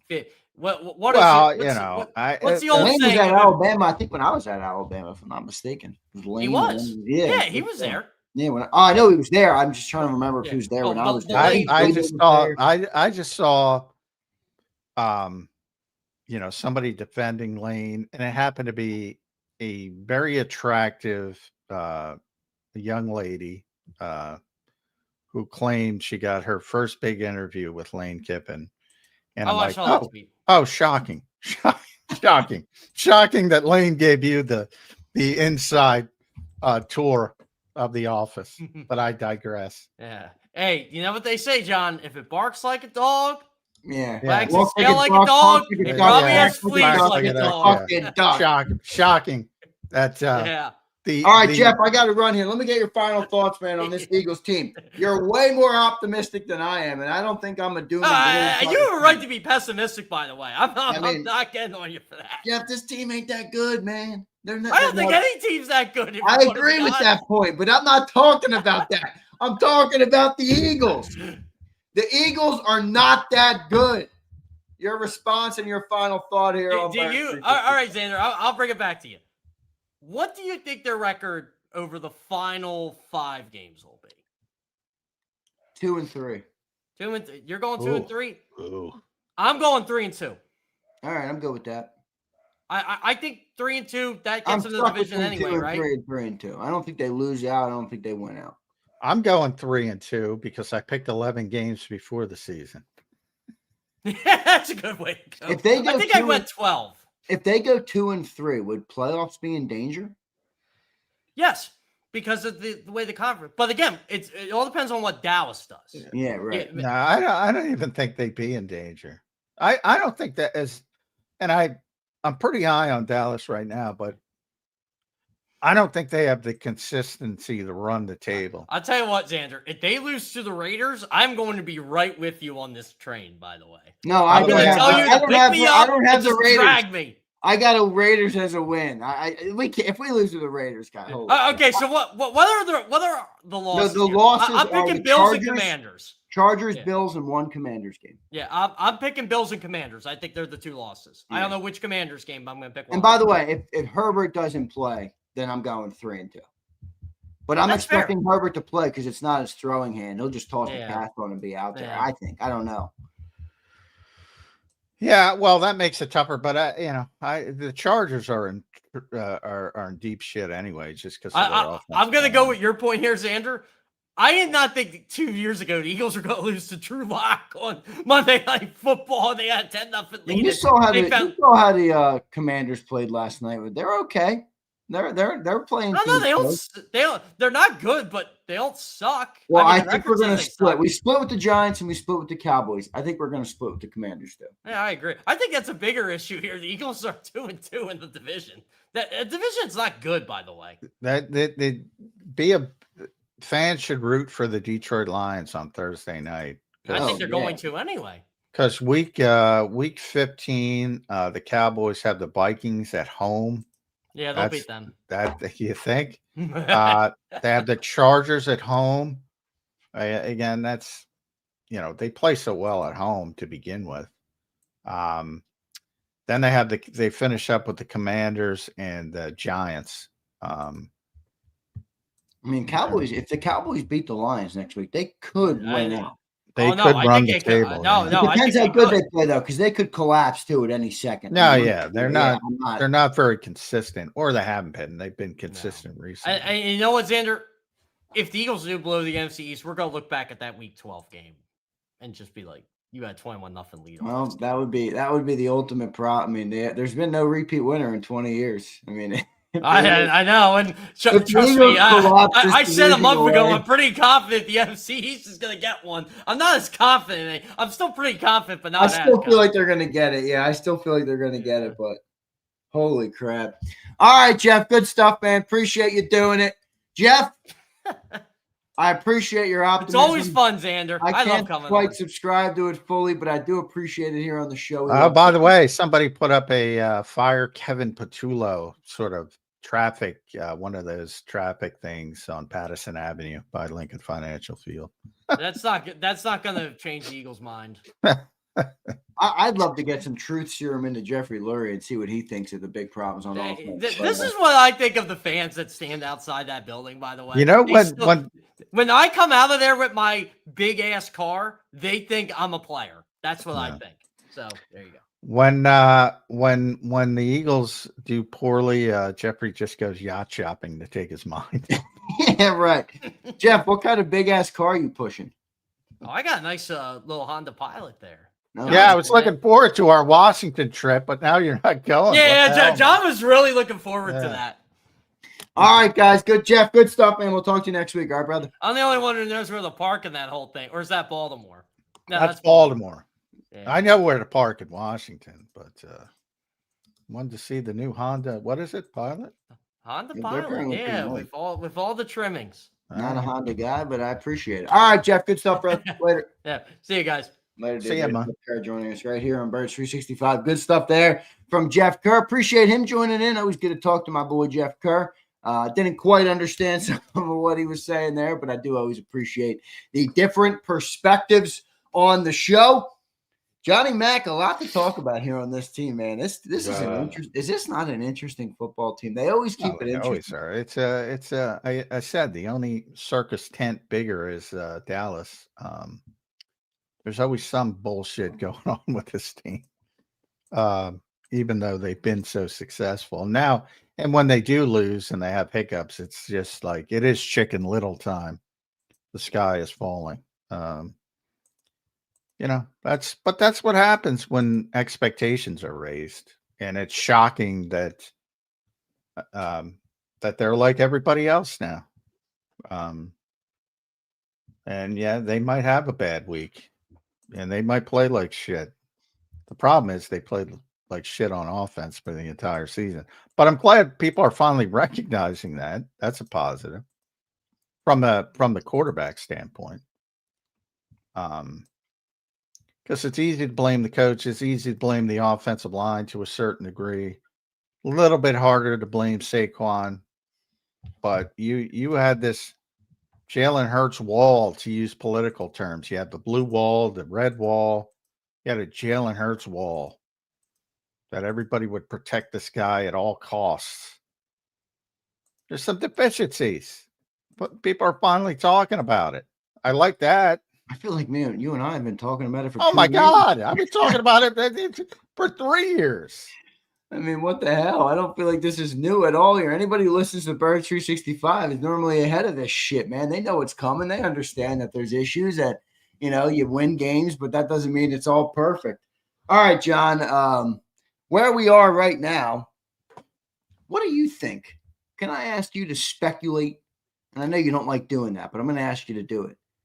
Will you speculate for me what you think Jeffrey Lurie thinks of this team? Or maybe that's not the right question. Maybe like where you think he sees as the biggest problem on offense. I know he's going to scapegoat Petula, but does he believe Petula is problem number one? Does he believe Nick is problem number one? Does he believe Jalen? Like, I don't know. I think Jeffrey Lurie really likes Jalen Hurts. So I feel like he would scapegoat other people and go another direction before Hurts. Maybe he's right.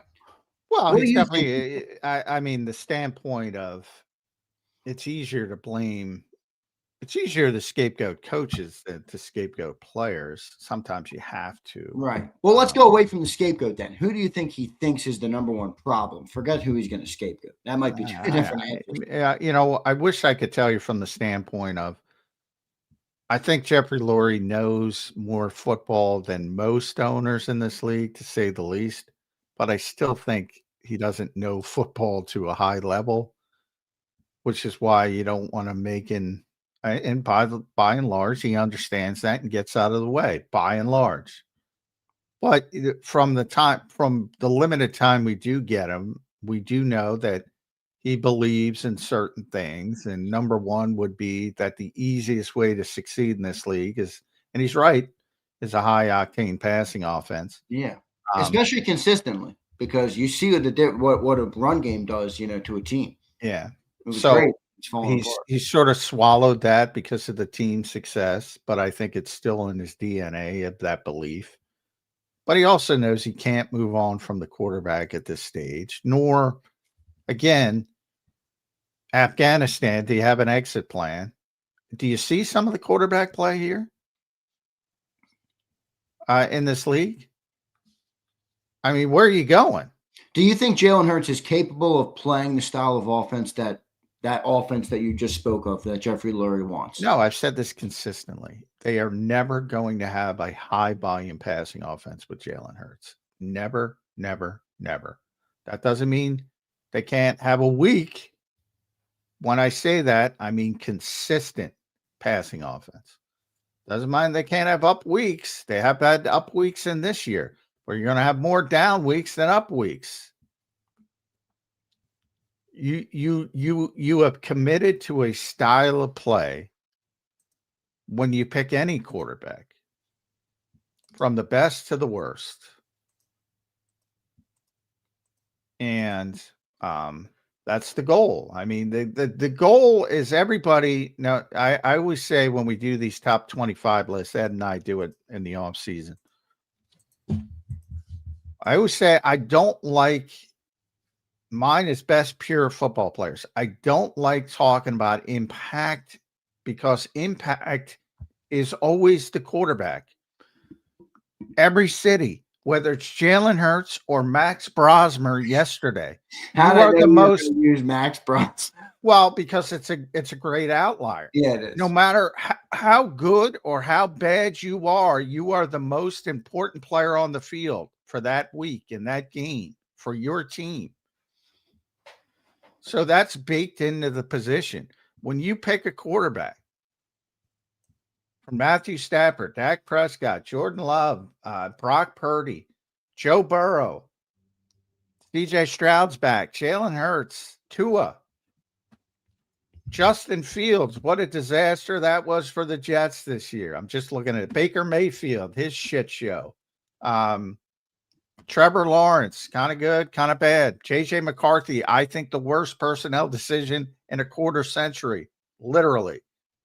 Justin Herbert, Josh Allen, all these teams, Bo Nix, some of the better quarterbacks, but some of the worst quarterbacks as well. They're the most impactful. But the goal is to build around the quarterback you have. That's why I hate the discussion of, well, if you put Jalen Hurts on this team, he would do this. Or if you put Joe Burrow can't win on the Cincinnati Bengals, why isn't Jalen Hurts better than Joe Burrow? Open your fucking eyes. That's why. Anybody can make that argument today. It's not a vacuum. That's why in all these off-season lists that all these people shit on, oh, these people are idiots. No, they're not. Justin Herbert is a better quarterback than Jalen Hurts. Doesn't mean the Eagles can't beat the Chargers on Monday night.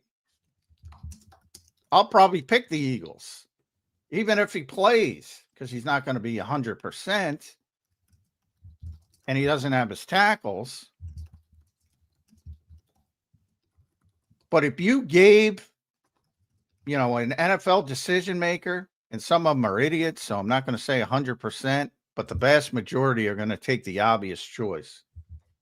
There are some deficiencies that have been there for years and years, and people are finally starting to see them. Not saying it's good or bad, it's just good for the conversation, but that doesn't mean you can't win with him. He's already proven he can win at the highest level. But you're going to win a certain way, and there's going to be some ugly, ugly moments. And it's not going to be aesthetic. Do you feel like that window has closed, John, because of the how the offensive line has regressed and the running back? No, I don't think it has regressed, because nobody's that good to where they can't get hot at the right time and make a run. If there was that team, yeah, probably the window would be closed, but I don't see that team existing. I just feel like this style of play clearly needs more variables going in your favor, and it's harder to get them to line up every year. That part, it's hard to get it. Obvious, there's no disputing that part. Sure. It's hard to get it to line up, but really, they've made the playoffs. They may have not clinched, but they're going to be in the playoffs. They got 8 wins right now, John. They're going to be in the playoffs. They're not in the double-digit win column yet. I'm very comfortable. Obviously, I'm projecting. I'm very comfortable with their schedule, saying they're in the playoffs. I'm not picking on you, but you were comfortable with the rant about the Bears game too. Well, I mean, yeah, I was. That doesn't mean I'm going to be uncomfortable and say because they gave up 281 rushing yards to the Bears, that's going to be continuous throughout the rest of the season against pretty shitty opponents for the most part. Whether it's 2 or 3, I'm pretty comfortable saying they're going to get the playoffs. And then it becomes a short window can you figure it out for 4 games? Can you figure it out for 4 games? Because they're not going to be the number 1 seed. And can they figure it out for 4 games? Now, if I was a betting man, I'm going to say no, they're not. But would it shock me with these? Like, I don't feel good about any of these teams.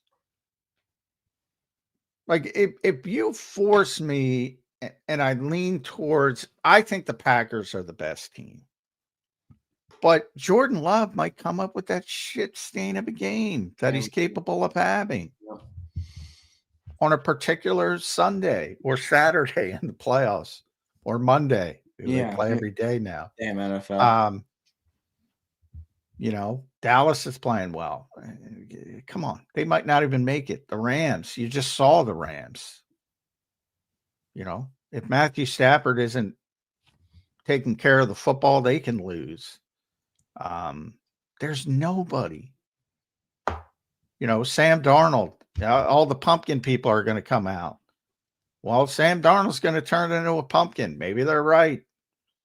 The AFC's a disaster area. Have you seen some of the Josh Allen passing numbers recently for Buffalo? Yeah, not good. I mean, they can't throw the ball.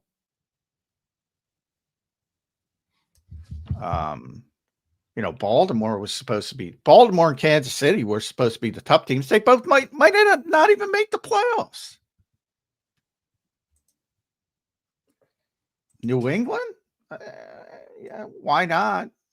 You know, I do like the coach. I do like the young quarterback, but would it really shock you if a second-year quarterback goes out there in the playoffs and lays an egg? No, wouldn't. Denver, same thing. You know, they win every game by the skin of their teeth. That doesn't tend to bode the NFL well. collectively sucking is basically the Eagles' biggest opportunity. Well, it is for me. I can't speak for other people. No, I agree with you. I mean, look at the league, man. I mean, that's what I say. Why can't the Eagles are the team that knows how to do it?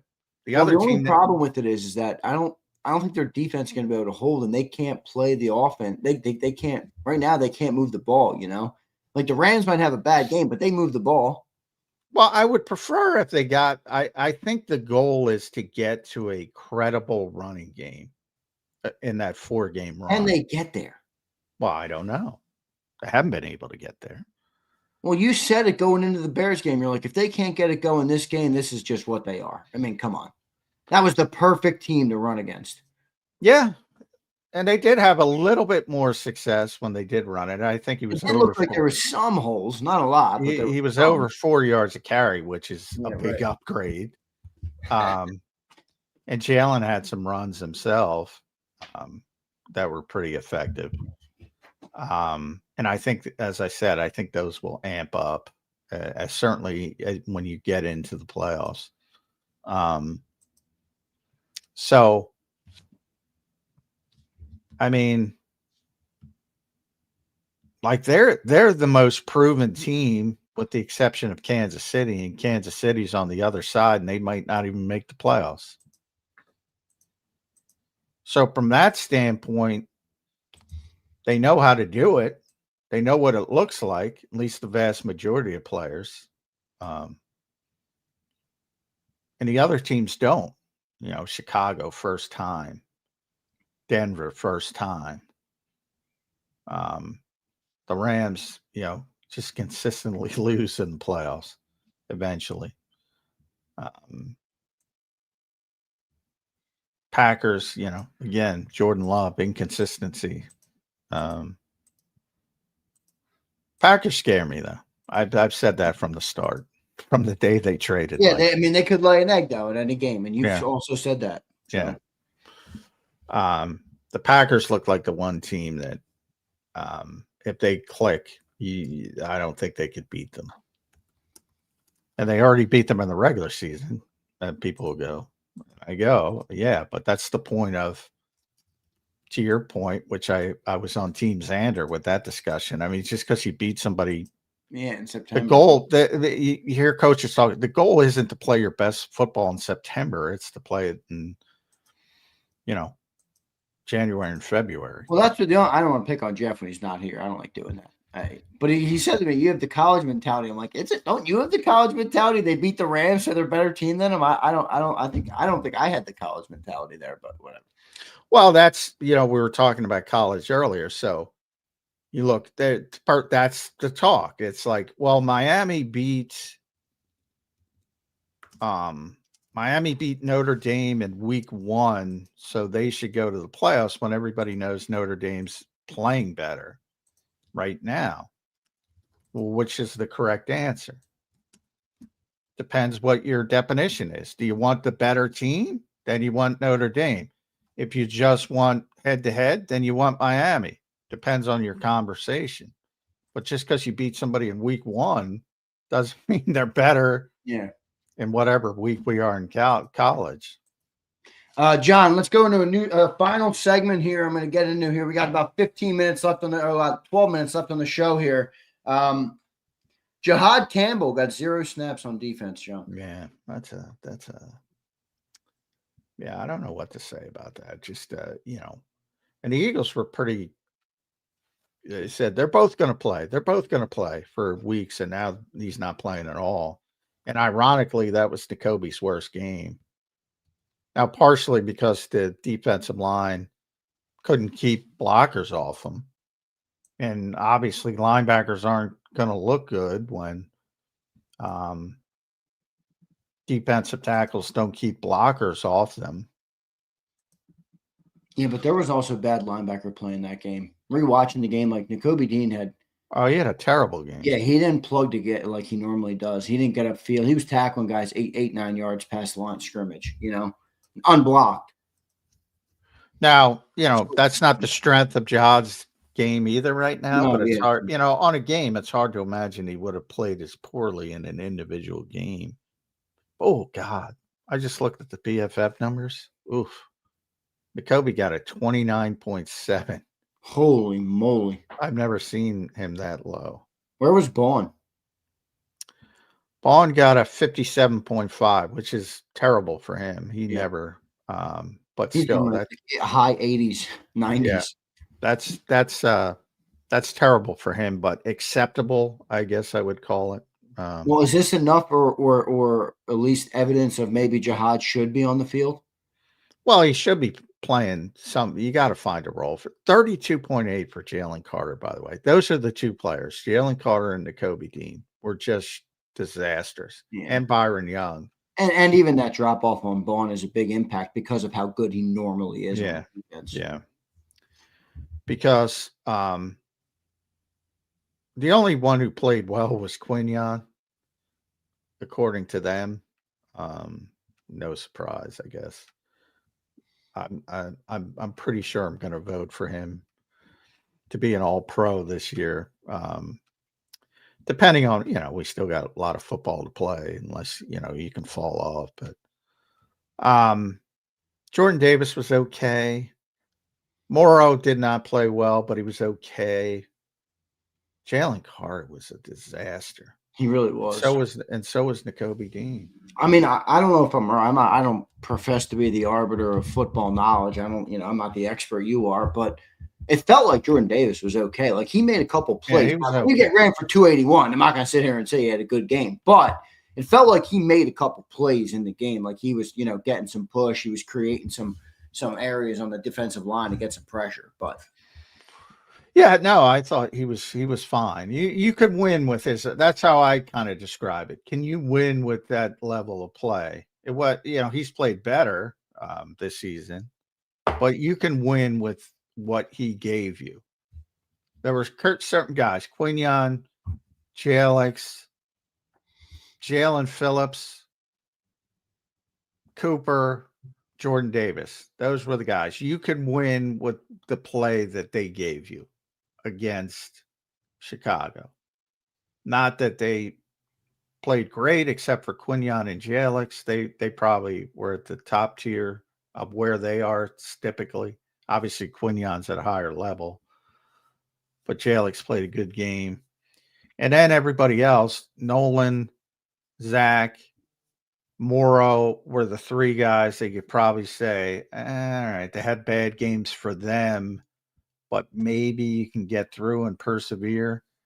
And then the really poor performances were Sydney, Jalen Carter, Reed, which has been all year, Jacoby, and Byron Young. And Brandon had a really bad group, but he played like 6 snaps, so who cares? But those were the really poor performers. All right, so enough to get. Do you think Jahad Campbell should be getting back on the field? I mean, Yeah, well, I always thought he was playing. I don't want to say he was playing like perfect, but he was playing pretty damn good for a rookie. And he was playing too well to completely take him off the field. I thought it was a big mistake to do it. Yeah, you were on it at the time. He was playing too well. He did nothing to. And I get it. I love Jacoby. Everybody loves Jacoby. I said after the game, he sat that despite how he played, true pro, sat there, answered every question, which is difficult after a game like that. Love the guy, leader, energy guy.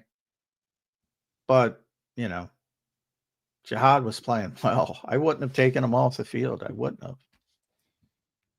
I said that from day one. Yeah. Now, until he had a bad game. And I said, if you want to wait till he has a bad game, then pull the trigger. All right, I can accept that. But they just said, nope, we're going to play Jacoby. Yeah, right. I didn't agree with that one. This is bad. Yeah, the Jahad Campbell. I mean, basically completely benched. I don't like using that word because that's not really the best way to phrase it. With obviously his play wasn't the reason that he went to the bench, but I mean it slowly decreased, right, John? And then last week it resulted in 0. I mean, 0 is a little bit extreme. So only special team snaps for the first round pick. We'll see what ends up happening there with Jahad Campbell. But all right, John, good stuff. We got a couple minutes left on the show here today. What's on the agenda for the Birds this week? They don't play until next Monday night with the Chargers. Yeah, another long. So everything's pushed back a day. Though Nick is going to talk. He didn't talk after the game, so he's got to get that over with. So he'll be via Zoom and not live today, this afternoon. Then won't be back on the practice fields until Thursday. Practice Thursday, Friday, Saturday. Off to Los Angeles on Sunday. And obviously it's going to be a big, is Justin Herbert going to play? Is he not going to play week out there? Obviously, if he's not going to play, it becomes a much easier game. If he is going to play, it's going to be difficult for him. Tough guy. I still think the Eagles could beat them, but because they have so many issues with their offensive line. But obviously, it would make it much more difficult if he's going to play. No doubt about it, John. A lot of problems on this football team. Man. It's an interesting time of the year. They won 4 and then they lost 2. Then they won 4 and they lost 2 again. Will they win the next 4? I don't know. It feels like they will not, but. We'll see. You're a little more optimistic on the team than I am, and I'm not really. It's not necessarily optimistic on the team as far as not optimistic on the rest of the league. Yeah, right. But now I think you're just one of the bunch. You're in the same bunch, and whoever gets hot at the right time in January will win. And where the Eagles' advantage would be their history of. They've been through it and they understand what it looks like, which is certainly an advantage over teams like Chicago, who will be doing it for the first time with this group. Denver and the AFC, similar. And then you sort of have middling teams that have been in the playoffs, the Green Bays, with lack of success, the Rams, Seattle, sort of don't know what to think of them. They're the outlier. I can't figure them out. They have a very good defense. Sam's, if you protect him, he's lights out. But if you don't protect him, you look like crap in that game. Nobody knows, but because the Vikings knew how to sort of play him defensively, and he didn't play well. So I don't know what to think of Seattle. They're the one team I can't get a beat on. And San Francisco is kind of a fraudulent team that's winning because of their schedule. But, you do have McCaffrey. Everybody, you can make a case for everybody. John, final question for you today, and it might not be the right time to ask this question because it's this narrative that's been existing, and I'm curious what you think of it. I saw it in the chat a little earlier today, and we do have some super chats. Jalen went to 2 Super Bowls with competent coordinators, and they've fallen flat with 2 inexperienced coordinators, and that they are using that as the evidence to why the coordinator is much bigger problem than Jalen Hurts is. I'm not saying I agree or disagree with it. I'm just interested in your perspective on it. Well, the same people hated Shane in 2021. So maybe that, get over the hump and use the same guy for a second season. Maybe that'll help. Kellen Moore, what an amazing case study, because he's the one guy who has really extensive history as an offensive coordinator and play caller. And last season, now I haven't paid attention to this season, which is a shit show, but by a pretty significant margin, his worst offense ever. Way worse than his Dallas offenses, way worse than his Chargers offense. Worst offense ever. But he won in the end. And people forget those 7 games that look like absolute shit. Oh, they shit on him all the time in here. Yeah, it's amazing to me. What an interesting case study. Well, the revisionist, it's just insane. Oh, it's tremendous revision. All right, let's go through some supers, John. I got a couple I got to get to here. Right, what's up, dude? The Rams have looked great all season and had an outlier of a game versus the Panthers. The Eagles have not played well all season. The record is not the whole picture. Look at the play on the field. I agree completely. Well, I am looking at the play on the field. They have had good games. Jalen had a perfect passer rating in a game. That's an outlier, though. Yeah. Feels like overall the offense has been poor. Nobody's arguing that. The massive decline, however, is the running game, not the passing game. This is what the passing game looked like. It's worse, but this is what the passing game looked like a lot last season. The running game is what has changed dramatically.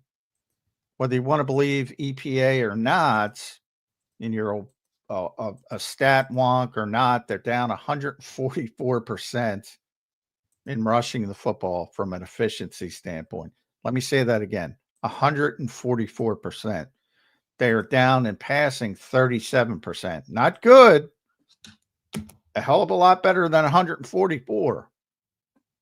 And maybe if you were up 144% in efficiency rushing, maybe you'd be up 37% in passing.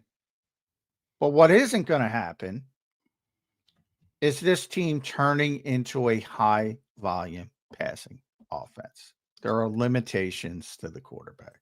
Agreed. Soccer says Patullo should call the game. Foles says Patullo should call the game from the box. Thoughts? Yeah, that to me is similar to going for 2 down 15 with 3. And, where are you more comfortable? No problem. I don't know. Maybe it would get him away from some of the emotion of the sideline and, just allow him to see the game from up top. But that's, that's not going to fix the problems. Yeah, I agree. Bobby Murphy says, Mac, would you have hired KP as your offensive coordinator? Be honest. Yeah, why not? I have to hire a coordinator. I think people forget about the KP hire was when they had to hire him. There wasn't a lot of offensive coordinators available at that point. Well, when you run so deep in the playoffs, generally people have made their decisions by that point. But I really think, I don't know. I don't know how many times I could say it. I really think you guys overrate coaching. I really think you overrate coaching. Certainly play callers. None of and people get mad at me. I say, because they don't hear the first part, I cannot grade a play call. Now, I'm not saying I'm smarter than everybody out there. I am not saying that. There are people that know more about football than me, I'm sure, in the chat and everywhere else. I am not infallible.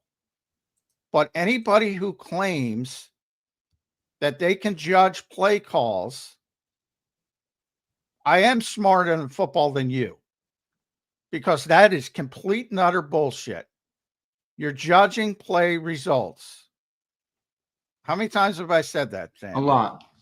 But will you admit that there is some nuance to whether a play call does give you a better chance to be successful? Obviously. Of course. Yes. All right. And I think people hear you say that, though, John, and then they go to the extremes of like, John thinks play call doesn't matter at all. It does matter, but it's not. But the bigger part is, if you look at the best, and the two best in my mind are Kyle Shanahan and Ben Johnson, and it's more about their design of plays than even the play call.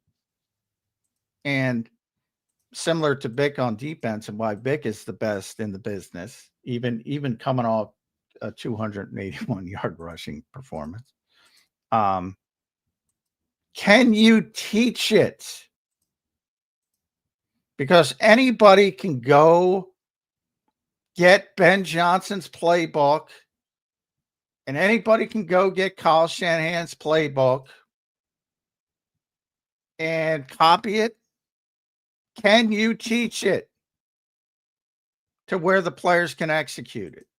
So all I'm trying to say is it's buried under all of that.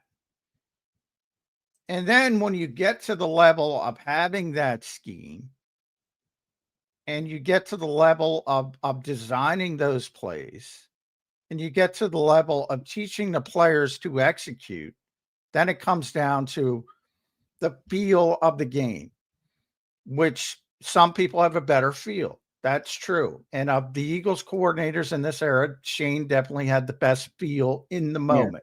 Yeah. Is Kevin better than Kellen Moore? You just said. What's that? Is Kevin? Do you think Kevin is failing at the part you just said is necessary? Like I think if you look at it, especially the red zone, I think they've done more creative stuff this year than any other year in the Nick Sirianni era. The limitations are just too big for, I think, an offensive coordinator to really look great. I mean, that's why Kellen didn't. Here's Brandon. J-Mac was right. If we didn't win the Super Bowl, this god-awful passing game would have been the story all offseason. Oh, God. Yeah, mediocre. I never would have stopped talking about it. Would have been the whole narrative of the offseason, how shitty the passing offense was. Yep. And that'll be this season if they don't go the distance. Here's Jam. What's up, Jam? Jalen is not that good, but the front office can't admit that they missed on and paid another quarterback. Also, he and Nick are the common denominators. It's one of the two, or it's both. Well, yeah. I mean, Nick is building an offense around the quarterback. It's really not that complicated. No, it's really not. It's looked very similar between all these different coordinators for a reason. Because they're building the offense around the strengths of the quarterback, which is what you should do.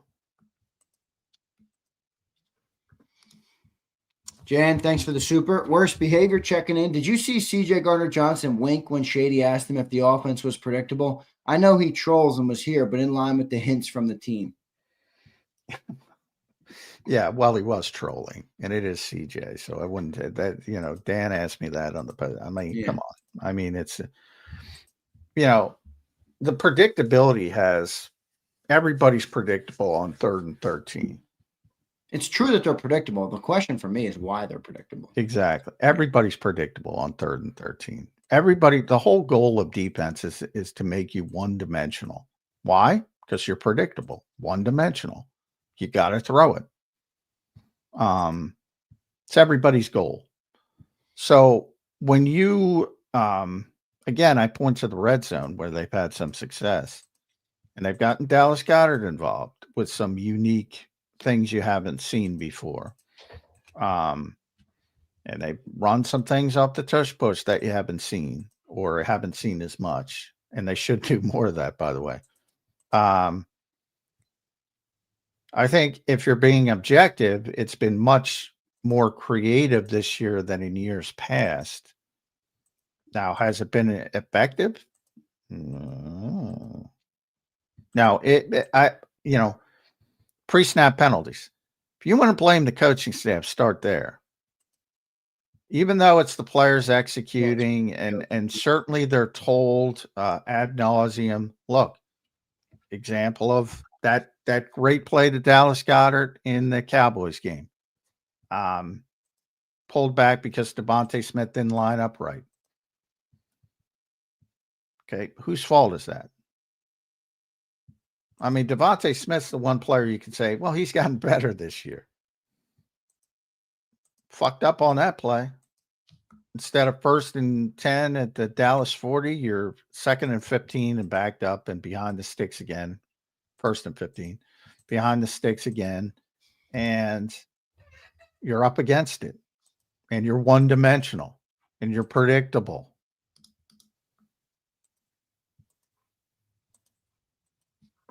Yeah, but I would never take CJ that seriously.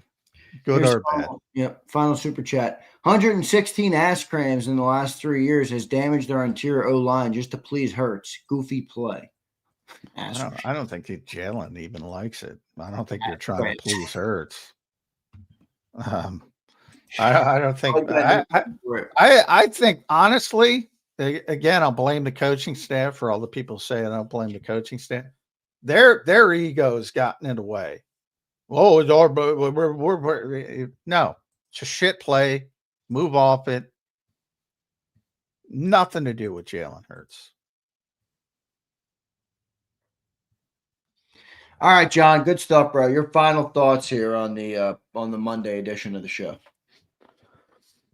It is not Chicken Little time. The sky is not falling. If you watch the weekend in the NFL, there's nobody that good. You're just part of the crew, though, now. Packers, Rams, Eagles, Bears, just part of the crew. Who's going to get hot at the right time? We'll see. John, good stuff, man. We'll talk to you tomorrow. All right, brother? All right, see y'all. All right, thanks, John. There's Johnny Mac, John McMullen joining us right here on Birds 365. Great show today. I appreciate everybody being here. Don't forget to hit that like button on the show. Drop your comments down below. All super chats go to the top. Appreciate everybody being here. Hope you all had a great weekend. I guess it was like a holiday weekend. You have Thanksgiving on Thursday. Then you had Black Friday, which was a brutal day for Eagles fans where you get your ass beat by the Chicago Bears. And then you had a weekend. So I hope everybody enjoyed their weekend. Appreciate all the great viewership the channel got over the weekend and in the month of November, one of our highest months ever. As the haters get louder, the channel keeps growing. Thank you all very much. All right, appreciate it very much. 1 second. So thanks everybody for being here. What's up, Crowley? Appreciate you, brother. Good to see everybody in here. Underdog, what's up? Big Mike, what's up, brother? Appreciate it, man. Bobby says, Eagles made me sick. I took off work today. Come on, Bobby, get to work. Jalen Hurts keeping the lights on at JAKIB. I don't think it's that, Roll Philly. We talk about the football team. People like you can't handle if we talk about your boyfriend. There's a lot of you guys in this chat who can't handle it. It's like you don't even hate. People don't even hate on Jalen Hurts. John is like the farthest thing from a Jalen Hurts hater. If he just speaks his objective opinion, you guys have an aneurysm. You guys are weird people. Jalenites are odd people. They really are. They're odd people. The way they handle business. It's very weird. I've never seen anything like it. I've really never seen. It's really weird, but it is what it is. But all right, guys, we didn't have shows the day after the game, which, by the way, drove me up a wall. Drove me up a freaking wall. Takeaways from the game on Friday, guys. Let's hear the great people of Birds 365.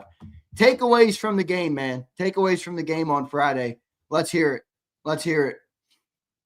Zander, the amount of gaslighting between John and Sills and the chat. Holy shit, Curtis. Sometimes I think I go crazy. Sometimes I think I'm going crazy, man. It's all good, though. You don't got to worry about me. All right? Happy holidays to Zander and JAKIB Nation. Kevin, thank you, brother. Happy holidays to you. Appreciate you for being here. All right, people, appreciate you for being here. Zander, it's just like that. I think it's worse, Brandon. I'm not going to lie, dude. I really think it's worse, Brandon. I don't even think it's close.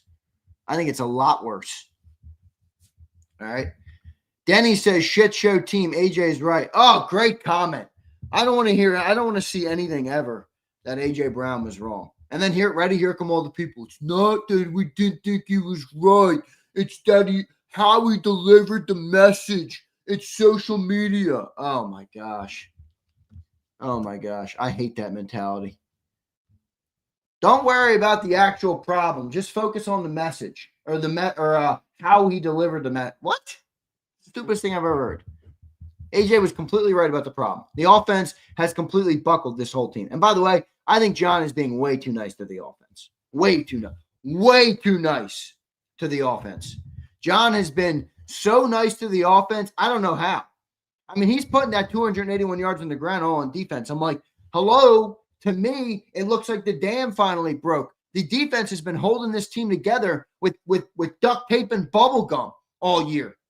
The offense blows again, and the defense gets got by a good offensive scheme. I mean, that's to me what it looked like. The dam broke on the defense. Niall says the offense is just not good and won't be this season. Niall, great stuff. And appreciate you joining me on the post game, bro. You were great. It was great talking to you. Roll Philly, what's up, dude? Zander obviously doesn't understand what being a professional means. How so, Roll Philly? You can let me know. I don't know what makes Roll Philly. Question for you: what makes you the arbiter of understanding what it means to be a professional? Give me something. Like, what do you do? What have you built? Who are you? What have you accomplished in your life? Give me something where you can speak this comment and make yourself the arbiter of what it means to be a professional. Go ahead, follow up with that. Underdog, 81 snaps on defense, brutal. Big Mike, Z, we are not playing good football right now, and that magnifies the shortcomings of players as well as the coaches. I agree with that. Big Mike, but that doesn't mean you let everybody off the hook. Vitality, what's up, brother? Detailed, tough together is a thing of the past. The undisciplined actions on the field have to point to coaching. Linemen missing blocks in a run scheme that hasn't changed. What the F is actually wrong? I think the lineman has degraded, man. I think the offensive line has. I think the way they played football has really taken its toll on the offensive line. I mean, remember when John used to talk about people don't want to play this way because it's hard. This is a part of it. You know, you're into year 2 trying to run the ball this much, Vitality. Offensive line's destroyed. Cam Jurgens, back surgery, beat up. Not the same player. Landon Dickerson, looks like he's 35 out there. Lane Johnson, hurt again. Jordan Mailata. Anybody watching Jordan Mailata? Is anybody watching Jordan Mailata during these games? Is anybody watching Jordan Mailata in these games? I've never seen Jordan Mailata get worked like this. It's taking its toll on the offensive line. It's taking its toll on Saquon Barkley.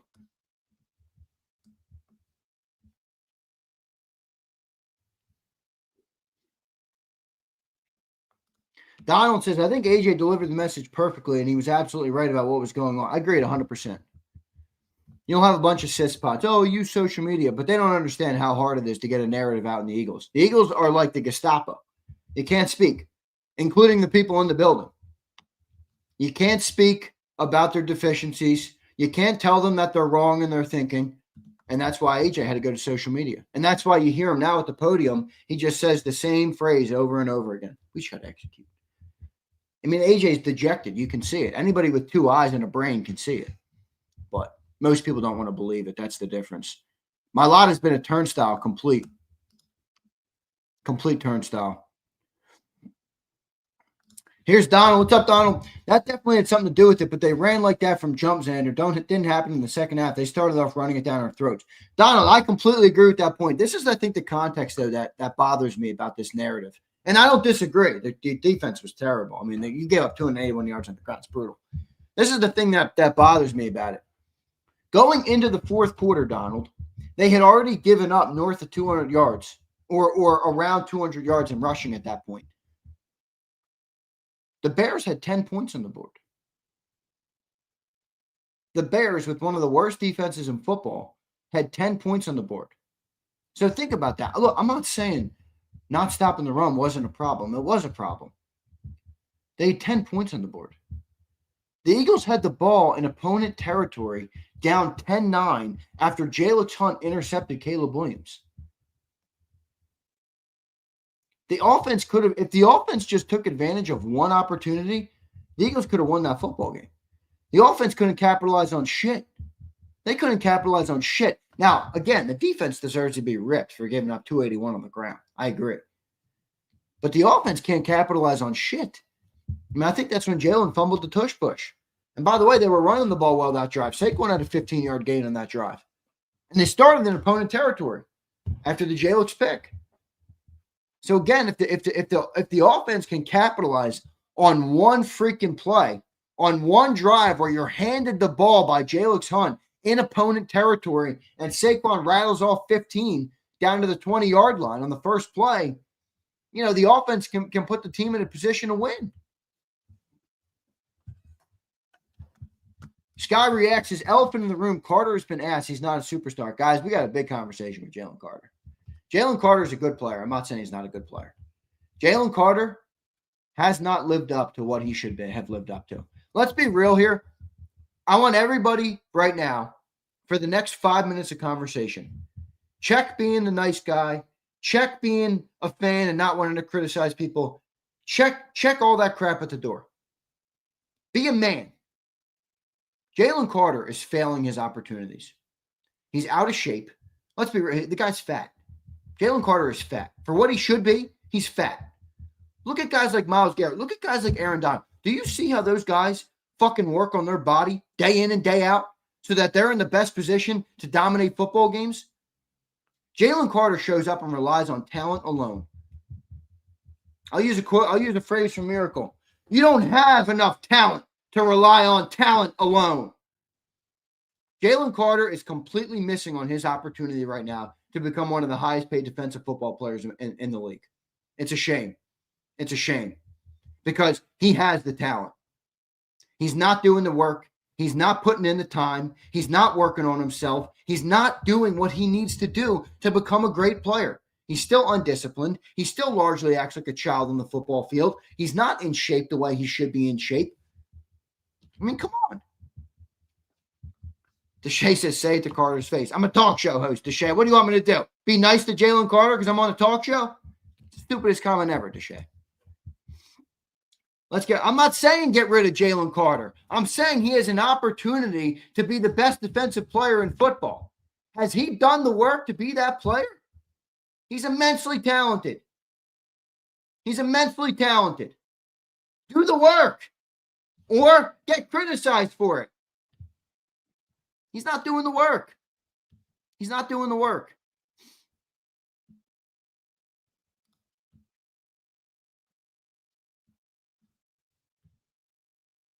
Three and outs will kill any defense. Yeah, we had 4 of them versus the Bears. 4 3 and outs versus the Bears.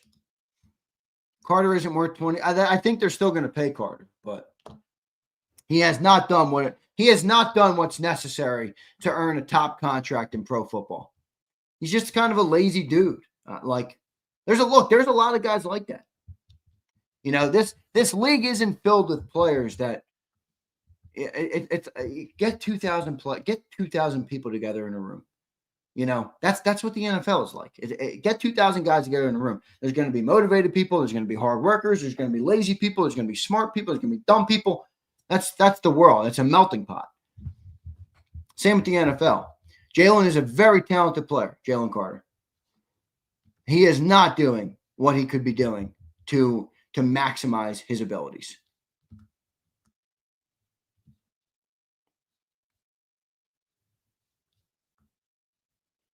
Here's Christopher. What's up, Christopher? Z, I know J-Mac and Jeff and others will say that we'll beat the Chargers because of injuries. The Raiders because they're a bad team, but I see losses incoming. The O is bad. Dude, we lost to the Giants earlier this year. We just got blown out by the Bears. I mean, you can win versus anybody and you can lose versus anybody right now. You can.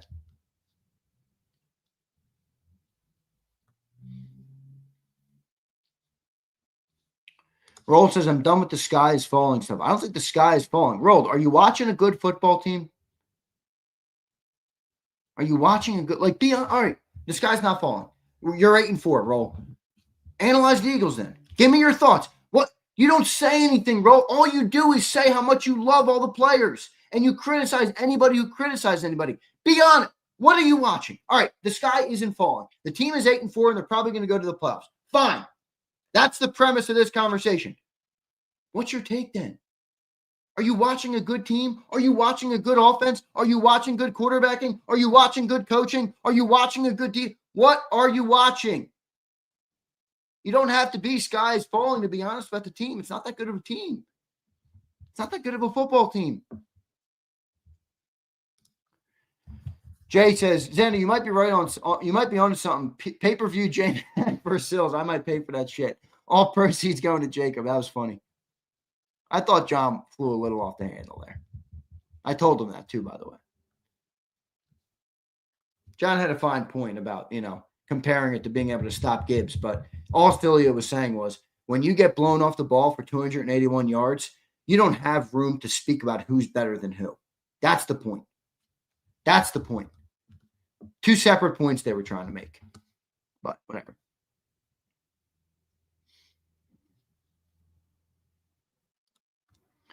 Caleb, what's up, Caleb?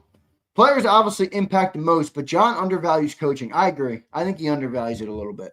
And he certainly does when he speaks about it, Caleb, at least in my opinion. And I told him that too. It's just a disagreement. I'm not going to pick a fight with him every day about it.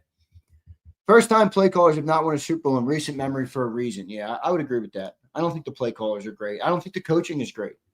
I really don't.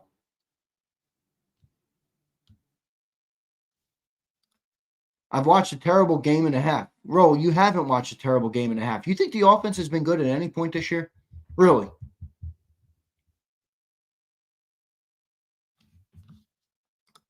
Can't reason with people like that. Underdog says, Zander, did you notice what John said when he first came on that day? J-Mac was a few drinks in. He might have been. Underdog, he might have been. I don't know. He was at the game, so I don't think he was, but all right.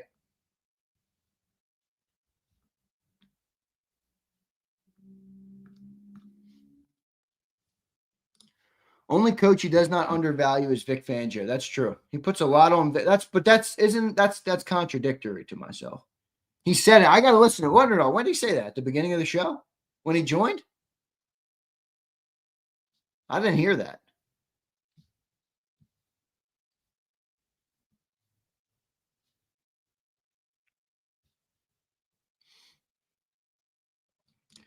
Zander, I have an honest question. Do you think Nick and KP are some offensive gurus being held back? No, I don't think they're offensive gurus.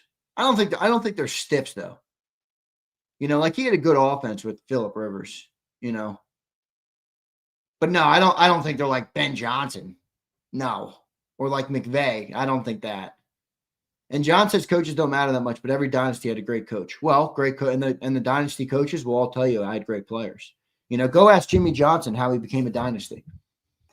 Go ask Nick Saban how he won so many national championships. I'm telling you right now, I get what you got. And I actually appreciate that final point. I do. All great dynasties. Go ask Phil Jackson.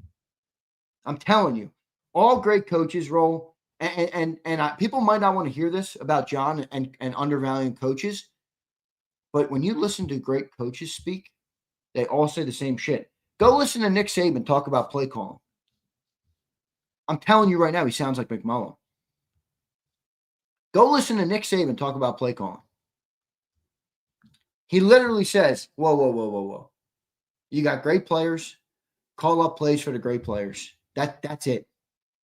That's literally what he says. It's about the players. It's not about the play caller. Now, I'm not saying it doesn't mean anything. I'm just saying most coaches that you're talking about, and I agree with your point that dynasties have great coaches. Most of them would say, I became a great coach because I had great players.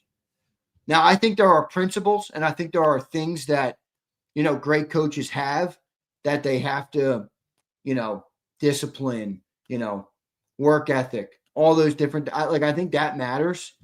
But I'm just saying, most of them would say it's great coaches or it's great players. Special K, what's up, dude? Appreciate you being here. I still don't understand how Sirianni gets praised for a year with Rivers and Andrew Luck when he wasn't the play caller. 2 studs. That's fair. That's fair. He wasn't the play caller there. Special, I think the thought process there is more, he doesn't not know, like, you see Special K, you see these things of like, why do they only run hitches, over and over again? It's like, dude, Nick Sirianni he's not incapable of knowing what the other route concepts are. You know what I mean? Like, he understands the depth of a playbook. He's been around the league enough to have seen different playbooks, seen different plays, seen different concepts, seen different, all these different things. And I think that's where people are like, do people think he only knows how to run a hitch route? He doesn't. Or call a hitch route? He doesn't, But I hear your point about that. That's a fair point. Kind of walked into a good situation there. Phillip Rivers and Andrew Luck. I mean, Andrew Luck would have been a Hall of Famer probably if he played longer. Brandon says Frank Reich's. He did. He said. I think he said that on this on not this show, but on Celia's National Football Show, didn't he? I think he said that on here.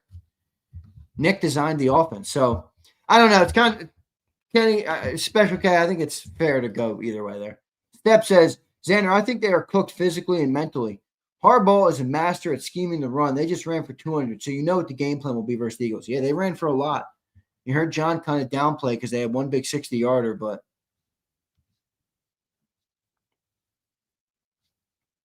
Niall says Nick has been to 2 Super Bowls in 4 years. He is not some slouch. Well, now you're getting into the question of like the Jalenites think Jalen's the reason. The Jalen haters think he's not the reason. You know what I mean? Like, I don't know. Who do you give credit to for that? You could say the same about Jalen, couldn't you now? I think they have a great roster. I think they've had a great team. I think they've had good coaching and good quarterback play for the last couple of years. Not good, but like you get what I'm saying. You can't suck as a quarterback and go to the Super Bowl, really. At least I don't think you can. You got to do some things. Jalen certainly did them. He did it in the NFC title game. He did it in the Super Bowl. He had help. He had the defense. He had, he had different things. But, and Nick had good players. I don't know. It's a lot of different stuff, man. It's a lot of different stuff. You could use the same conversation for the quarterback. You could use the same thing about Kevin Patullo being the pass game coordinator. You could use the same thing with Howie. There's always so much context in football, which is why I think we always try and talk about all the context. Is it the car or the driver that wins races? Well, racing fans know you can't do shit without a good car. Ask Max Verstappen that. I think I got all my super chats today. Here's Houston. What's up, Houston? Hope you're doing good, brother. Our offense so bad, Xander, about to start watching movies. Well, no, I can't do that. I still lock in on every play. I'm the type of guy, when I watch games, like, I don't even like going to the bathroom because I'll miss a play. Is anybody else like that? Like, I don't like to miss a play. I like to watch every single play. Now, obviously, you're doing different things. I'll send out a tweet in between plays, but I like to watch every single play of the game. And Eduardo says, I hope this team gets together in the long run. I think they will, Eduardo. I think they've given us enough success to feel optimistic about that. Eduardo, my problem right now with this team is not even trying to be skies falling doom and gloom. I don't think I'm that guy. I really don't. Stop using 24 for a second. It was last year's team. The 25 Eagles, Waddington, you're an Eagle guy, and you criticize me sometimes because you think I'm too emotional or too down on the team. Waddington, I'm curious your take on this. The 25 Eagles aren't that good, man. Right? Do you guys not agree? Give me the biggest Eagle honks in here. The 25 Eagles are just not that good of a team. Am I wrong in saying that? They haven't done anything this year where I'm like, wow. For a moment, I thought the defense was going to be the number one in the league again by the end of the year. I want the biggest Eagle honks in here to tell me I'm wrong.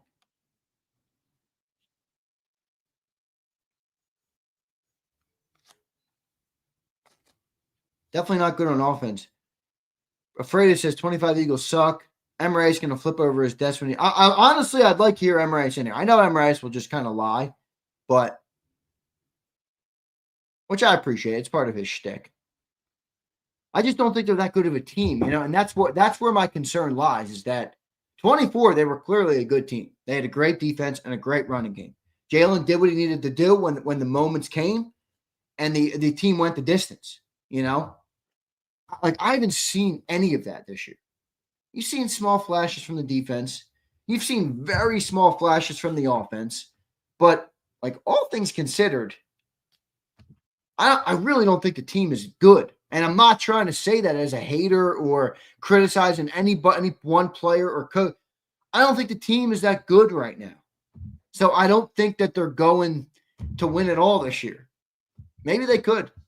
Maybe there's optimism. I think there is still the Eagle fan in all of us that, like, has a sense of maybe they could just turn it on, or maybe it just clicks at one point,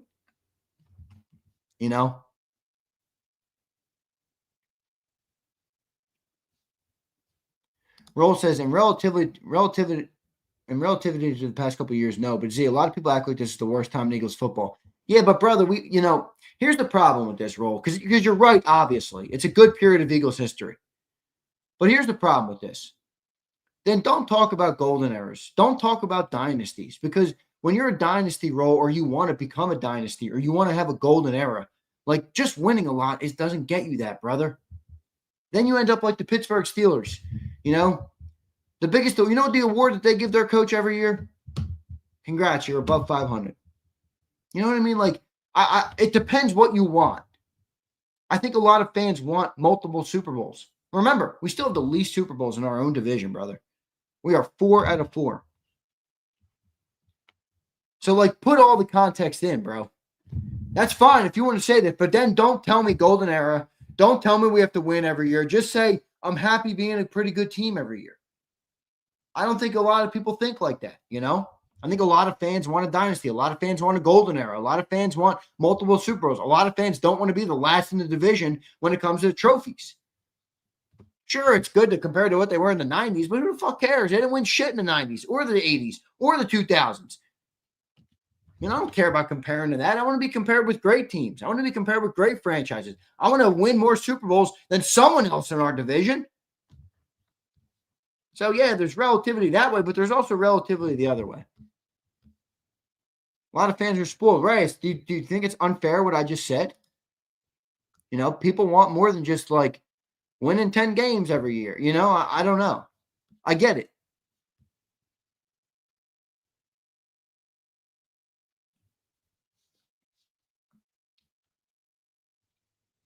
I don't think any division. That might be true, but that doesn't change that we're 4 for 4 out of 4, brother. We are the bottom of the list, We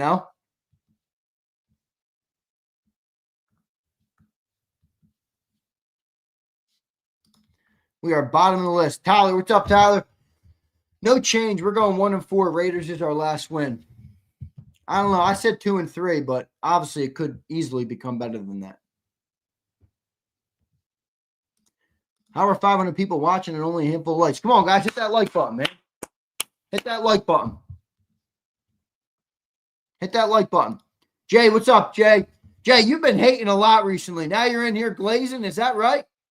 Jay, I don't appreciate the switch up. Be consistent, Jay. You were ripping me last week. This is why I keep receipts on people in the chat. Appreciate you there, Jay. Fans that come with they've been to so many Super Bowls, or they're allowed to have a down year, love mediocrity. Silly shit. Your window is open now. Take advantage now. Okay, Jay, I agree with you. I agree with you completely, man. I agree with you completely.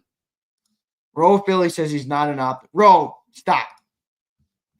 You're a Jalenite optimist. That's exactly what you are. At least M. Reyes owns it. Reyes knows he's an optimist and a Jalenite. He says it. He wears the Hurts baseball jersey and all the bullshit. He's got Hurts bobbleheads and fat heads and all sorts of bullshit.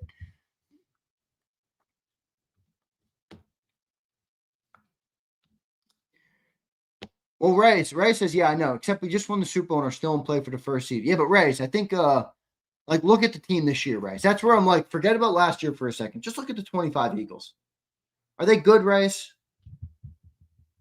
There's a lot of variables would tell all of us they're not that good of a team yet. At least they haven't been yet. You know, we are what? 12 games into this thing. We got 5 left to play. We have an overwhelming, majority here of the season done.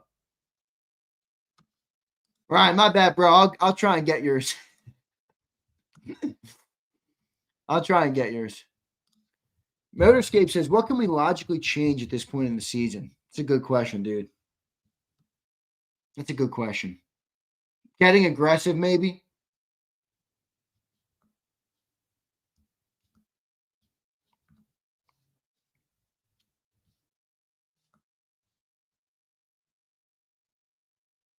Getting aggressive?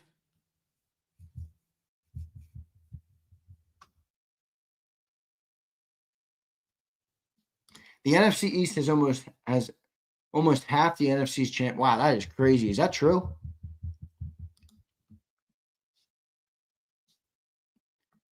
All right, Eagle fans, does anybody believe the Cowboys are going to win the division?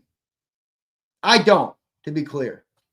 I don't think they're going to win the division. I think it's as much as I don't think we're a good team right now, I don't think we lose the division. Does anybody honestly, don't give me some hot take either, does anybody honestly see a route where the Cowboys would win the division? I don't. Twiz says 50-50. Verbal says no. Park says no. Deshae says yup. Ken Bone says no. I don't either. I really don't see it. I really don't. Theo says yes. All right. If Cowboys beat Lions, Hollywood, I will agree with you. If the Cowboys beat the Lions on Thursday night, my thoughts will quickly start racing. Motorscape says, I'm not answering that. That's an answer, my friend. That's an answer. Curtis says, Xander, you have us going 2-3. How do you say no way for the Cowboys? Well, 2-3 is my, Monday perspective. If we hear Justin Herbert's out, my reason for saying no way is that you understand how much context goes into a game of football. Perfect example is Herbert. If he doesn't play, boom, changes. There's so many variables that have to go in. You're telling me the Cowboys have to basically win out and the Eagles have to basically fall flat. A lot of stuff has to happen for both of those things to happen. That's where it's coming from. The Eagles could go 2-3 and still win. The Cowboys could go 3-2 and not win it. That's how.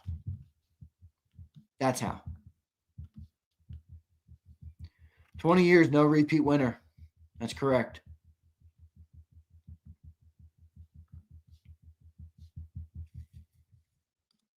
How do you not see it? I do see it. I'm just saying more from a logical perspective, Jay, of we have 5 games left and we have the Commanders twice and the Raiders on there. And the Cowboys are basically in must-win territory to get into the playoffs, let alone win the division. The Chargers' backup quarterback is Trey Lance, underdog. Trey Lance. I think he has 5 total NFL starts.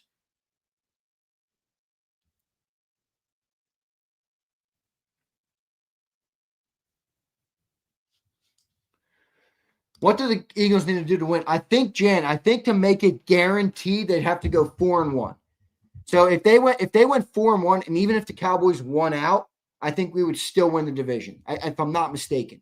Because then we'd be at 12 wins. The Cowboys would only be at 11. So I'm pretty sure if we went 4-1 in the last 5, doesn't matter what Dallas does, we win. Yeah, so 4-1 is what 4-1 makes it zero question. What doesn't matter what anybody else does. 3-2. If we went 3-2 and the Cowboys won out, I believe the Cowboys would win the division. Because they would be 11-5-1 and we would be 11-6. So that's what that's the way it looks. But again, there's always more variables. What do the Cowboys do? There's a lot of questions in there. Tight margin, fair enough. Maybe it's a little tighter than I thought.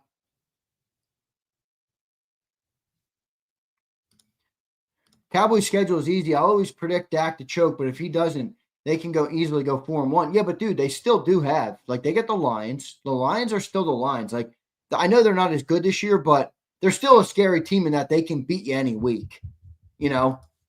And they also play the Chargers. Chargers are the same one of those teams. You know, they're 8-4. Eagles are 8-4. Chargers are 8-4.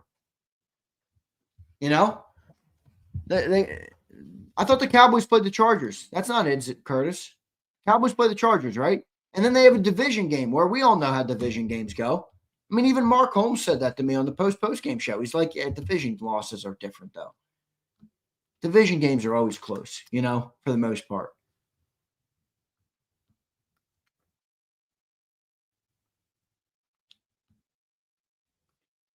I don't know. I will say this. I'm not very optimistic on this team at this point in terms of big picture Super Bowl.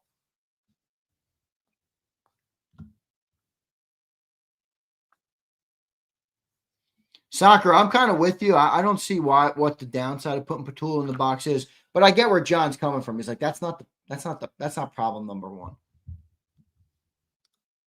I don't know. Does 11-6 even get a wild? Well, if the Cowboys 11-6 and we lost the division, it might not. Because Ken, if you're saying the Cowboys won the division and they won out and went 11-5-1, and they got that seed, you might not. You legitimately might not, because the Niners right now are the 7th seed at 9-4. The Packers are on the outside of the North still. They're 8-3, and the Seahawks are second in their division at 9-3.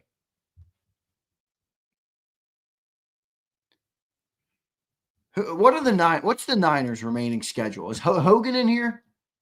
Hogan, they got Indianapolis, Chicago, Seattle. See, the Niners have a tough schedule remaining. The Niners have a tough schedule remaining. They got 4 games left.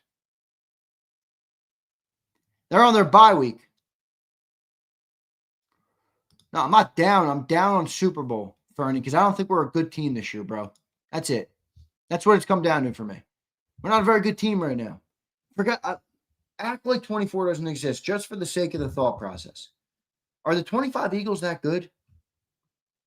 They're not good on offense. They can't run the football. The trenches have now been bullied in multiple games. So they're not great in the trenches. They're not great offensively. Defense has been sporadic. Some glimpses and some really down. Look, I just think they're an average team and maybe even below average. Maybe even below average. I know they're 8-4. What gives you confidence? Oh, nothing, Theodore. I have zero confidence in the offense. All my winning thoughts come from the defense playing great and holding teams to under 20 points and, you know, willing yourself to a win. Yeah, I agree. Packers, Lions, Seattle. So, yeah, but the problem with the North is that now we don't have the tiebreaker, because if the Packers win or end up winning the North because the Bears take a little step back, I don't think the Bears would lose that much more. Like, what do the Bears have left? What's the Bears' remaining schedule? They have Green Bay twice, San Francisco, Detroit, and Cleveland. So Cleveland's a guaranteed win. They're going to get to 10. Let's say they split with Green Bay. I could see Green Bay beating the Bears twice. I could. Let's just say they split with Green Bay, lose to San Francisco, and lose to Detroit. They're still at 11 wins with the tiebreaker over us. We kind of have to go 4-1 here at the end. Boy, it's getting a little interesting here. This is getting a little interesting. This Eagles team's got to stop shooting themselves in the foot. Carolina's a weird team, but the thing with Carolina is they're not getting in unless they win their division. We all know the NFC South winner is going to have a bad record. Right now, the NFC South leader has a worse record than all the wildcard teams. So that's going to be the story with the NFC South. At least I think.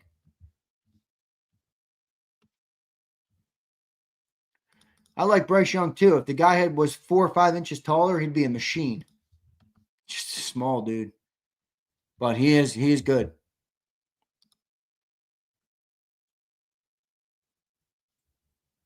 So you give Detroit way too much credit. That team, Chicago's. I agree, honestly. I think Chicago will win that game. Imagine we lose the division and have to play an away game in Carolina. That would be a good case scenario. I think the Eagles would beat Carolina. That would be a good. I think that would be a good case. Why would we play Carolina though? If we snuck in the 7th seed and lost the division to Dallas, we wouldn't play Carolina. We'd probably play.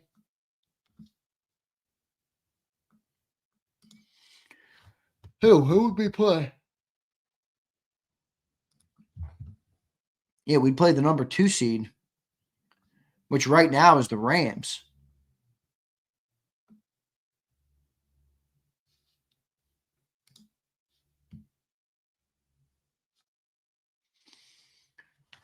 Be great, just hilarious. Yeah, it would be.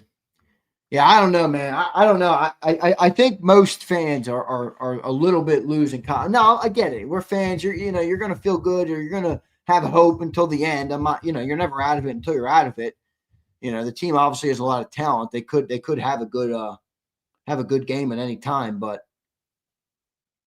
just feels like this team is not that good. Like I'm tired of going off of, hey, well, in 24 we did this. Like isolate that. 25, we're not that good. Like I said it earlier, these are your 8 and 4 teams in the league. Jacksonville Jaguars, Los Angeles Chargers, Indianapolis Colts, Buffalo Bills, Philadelphia Eagles, and I'll put the Niners in there at 9 and 4 because they played an extra game. They had a late bye week. The bye week's coming up. Like, who's the biggest fraud of those 8 and 4 teams? Who's a bigger fraud, Eagles or Jaguars? Who's a bigger fraud, Eagles or Chargers? Who's a bigger fraud, Eagles or Colts? Who's a bigger fraud, Eagles or Bills? Who's a bigger fraud, Eagles or Niners?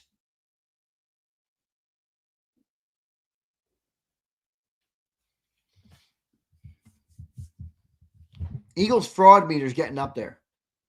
I don't think they're the most fraudulent team yet, but they're getting up there. They do nothing well. They do nothing well.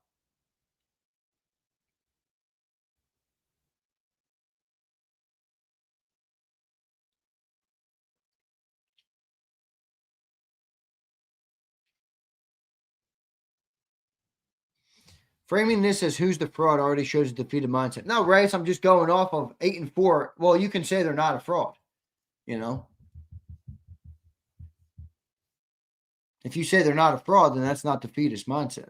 But see, I don't even believe that you don't believe they're a fraud. I think you think they're a fraud, but you have a shtick and a persona here on JAKIB, and you're going to be the fan, and you're, it's okay to say I'm lying to myself because I am a fan, and I have hope, and I have belief in the team. But that's a different conversation than being objectivity. I think the objective point of view is that most fans see our deficiencies as a football team.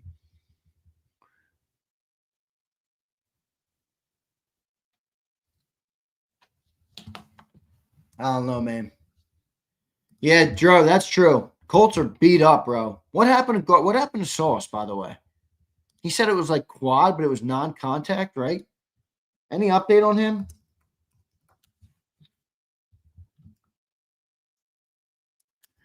Gardner doesn't think he has Achilles. Did they give any update?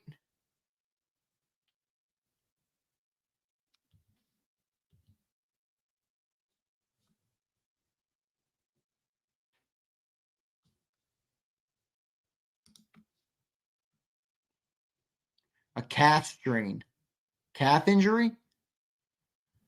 I don't know. I think the biggest thing going for us next week is if Herbert's out. I mean, he's getting surgery on his hand. Now, I know it's not his throwing hand, but you still got to hold the ball. I mean, I don't know. Maybe he could miss the game. Maybe he could miss the game. Maybe he could miss the game. All right, I got a couple questions left for the people in the chat, and then I'm going to get out of here. If we approach this conversation that objectively the Eagles are not a good offense, which I think we can all agree to, they're not graded high on offense. They don't look good on offense. They don't pass the eye test. They don't pass the stat test. They don't pass the litmus test. They're not a good offense. I think we can all agree to that right now. All right. Who's a bigger problem on the offense? Let's get a gauge here in the chat. Who's a bigger problem on the offense right now? I'm going to do the same thing to you guys I did to John and Jeff. Jalen Hurts or Kevin Petula. It can go either way. I'm not giving you a slant on one way or the other. What do you think? Who do you think is the bigger problem on offense?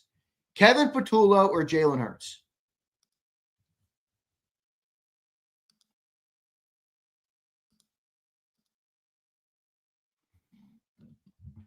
Jalen, KP, Hurts, KP. The line, that wasn't the question. Follow the fucking instructions. Jeez, dude. I'm not saying they're the only problems. I'm saying one or the other. You can do it, buddy. One or the other, Phillip. Petula or Hurts?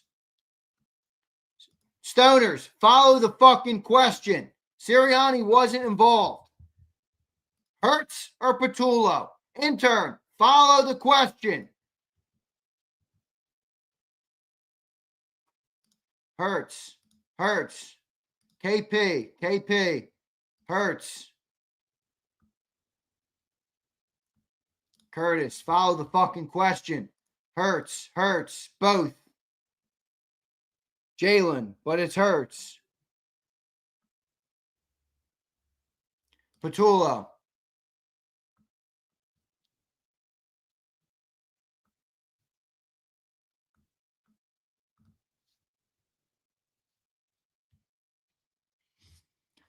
All right, so I feel like we're pretty split here.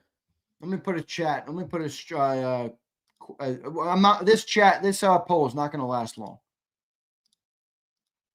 It's process of elimination here.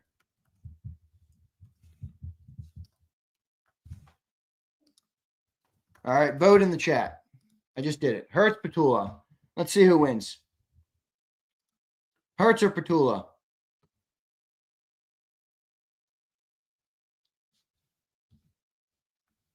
Hurts or Petula, bigger problem on offense.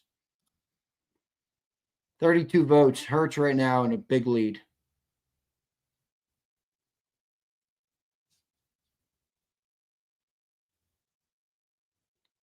$44 votes. Let's get to like 75 votes.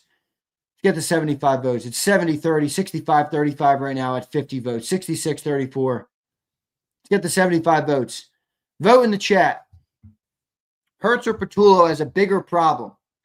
I'm not saying they're the only two problems. I understand the O-line sucks. I understand it's Sirianni's offense. Follow the thing.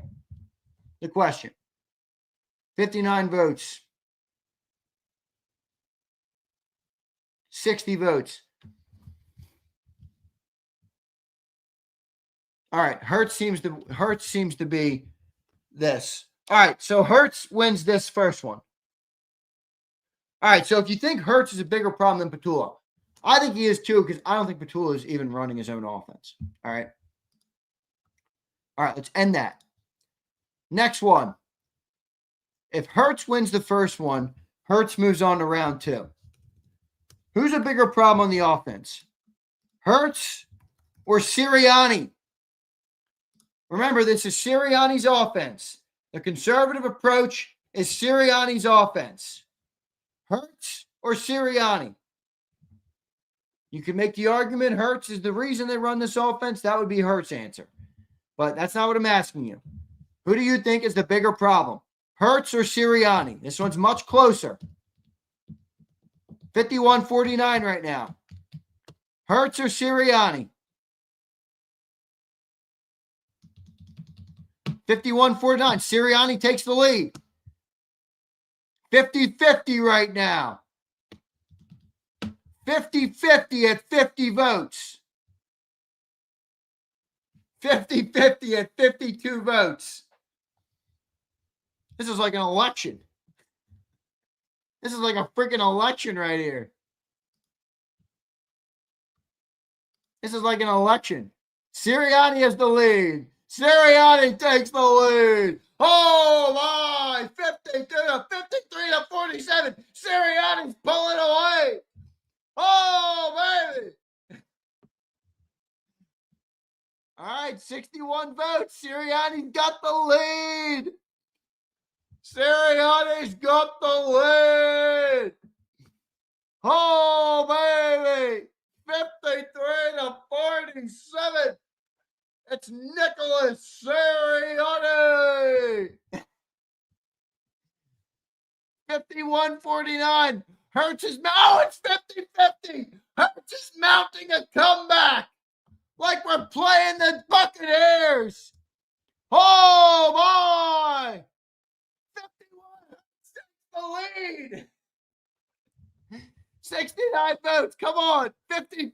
It's a tie ball game. Man, this is more entertaining than Eagles football. This is more entertaining than Eagles football. 50-50 at 70 votes. That is amazing. That is amazing. That is amazing. 51-49. Sirianni with the lead. Let's get to 75 votes. Come on. Couple more votes. Sirianni's got the lead. Sirianni's out in front. All right, we're above 75 votes. All right, who won? Sirianni has the win, 51-49 with 76 votes. Wow. So Sirianni is problem number one, according to the chat. According to the majority of the chat. Sirianni has won. So technically we have Sirianni problem 1, Hurts problem 2, and Patullo problem 3. That's actually kind of how I see it too. I probably put Hurts up 1 because I think the offense is designed for Hurts. But Gary says I'm having too much fun. Gary, I'm trying to have fun with what I do, dude. I like what I do. Sirianni, Hurts, Patullo. All right. All right. That's a tie. Curtis is sounds like the politicians after they lose. Well, it's closer. I'm not going to call it yet. I won't call it yet. We didn't get all the votes. Rigged. The mail-in votes. Blame the mail-ins. We have had collusion with Jacob. All right. Where's the line in there, Z? What do you mean the line? Margin of error too close. We need a recount. Ryan, do me a favor and shut your bitch ass up, Ryan. All right. All right, we'll see, man. We'll see what happens. We will see what happens. All right, guys. Appreciate all you being here. Good exercise. I think there's a lot of problems on this football team. And we'll see if they can get it right, man. We'll see if they can get it right. All right. I'm losing a little bit of confidence that they will. But I feel like there's still reason to believe that maybe they can pull it out. I'm not going to go down that road, but I understand a lot of those people do exist. All right. So, love all you guys. Appreciate you for doing it. See you next time, everybody. You've been listening to Birds 365, the destination for the passionate Eagles football fan who bleeds green. If it's Eagles football, we're talking about it. Debate, inside the locker room, and guests that are some of the greatest football minds from around the region. We hope you enjoyed the show. We know we had a blast. Make sure to like, comment, and subscribe, and we'll be back soon. But in the meantime, hook up with us on social media at JAKIB Sports. See you next time on Birds Birds 365.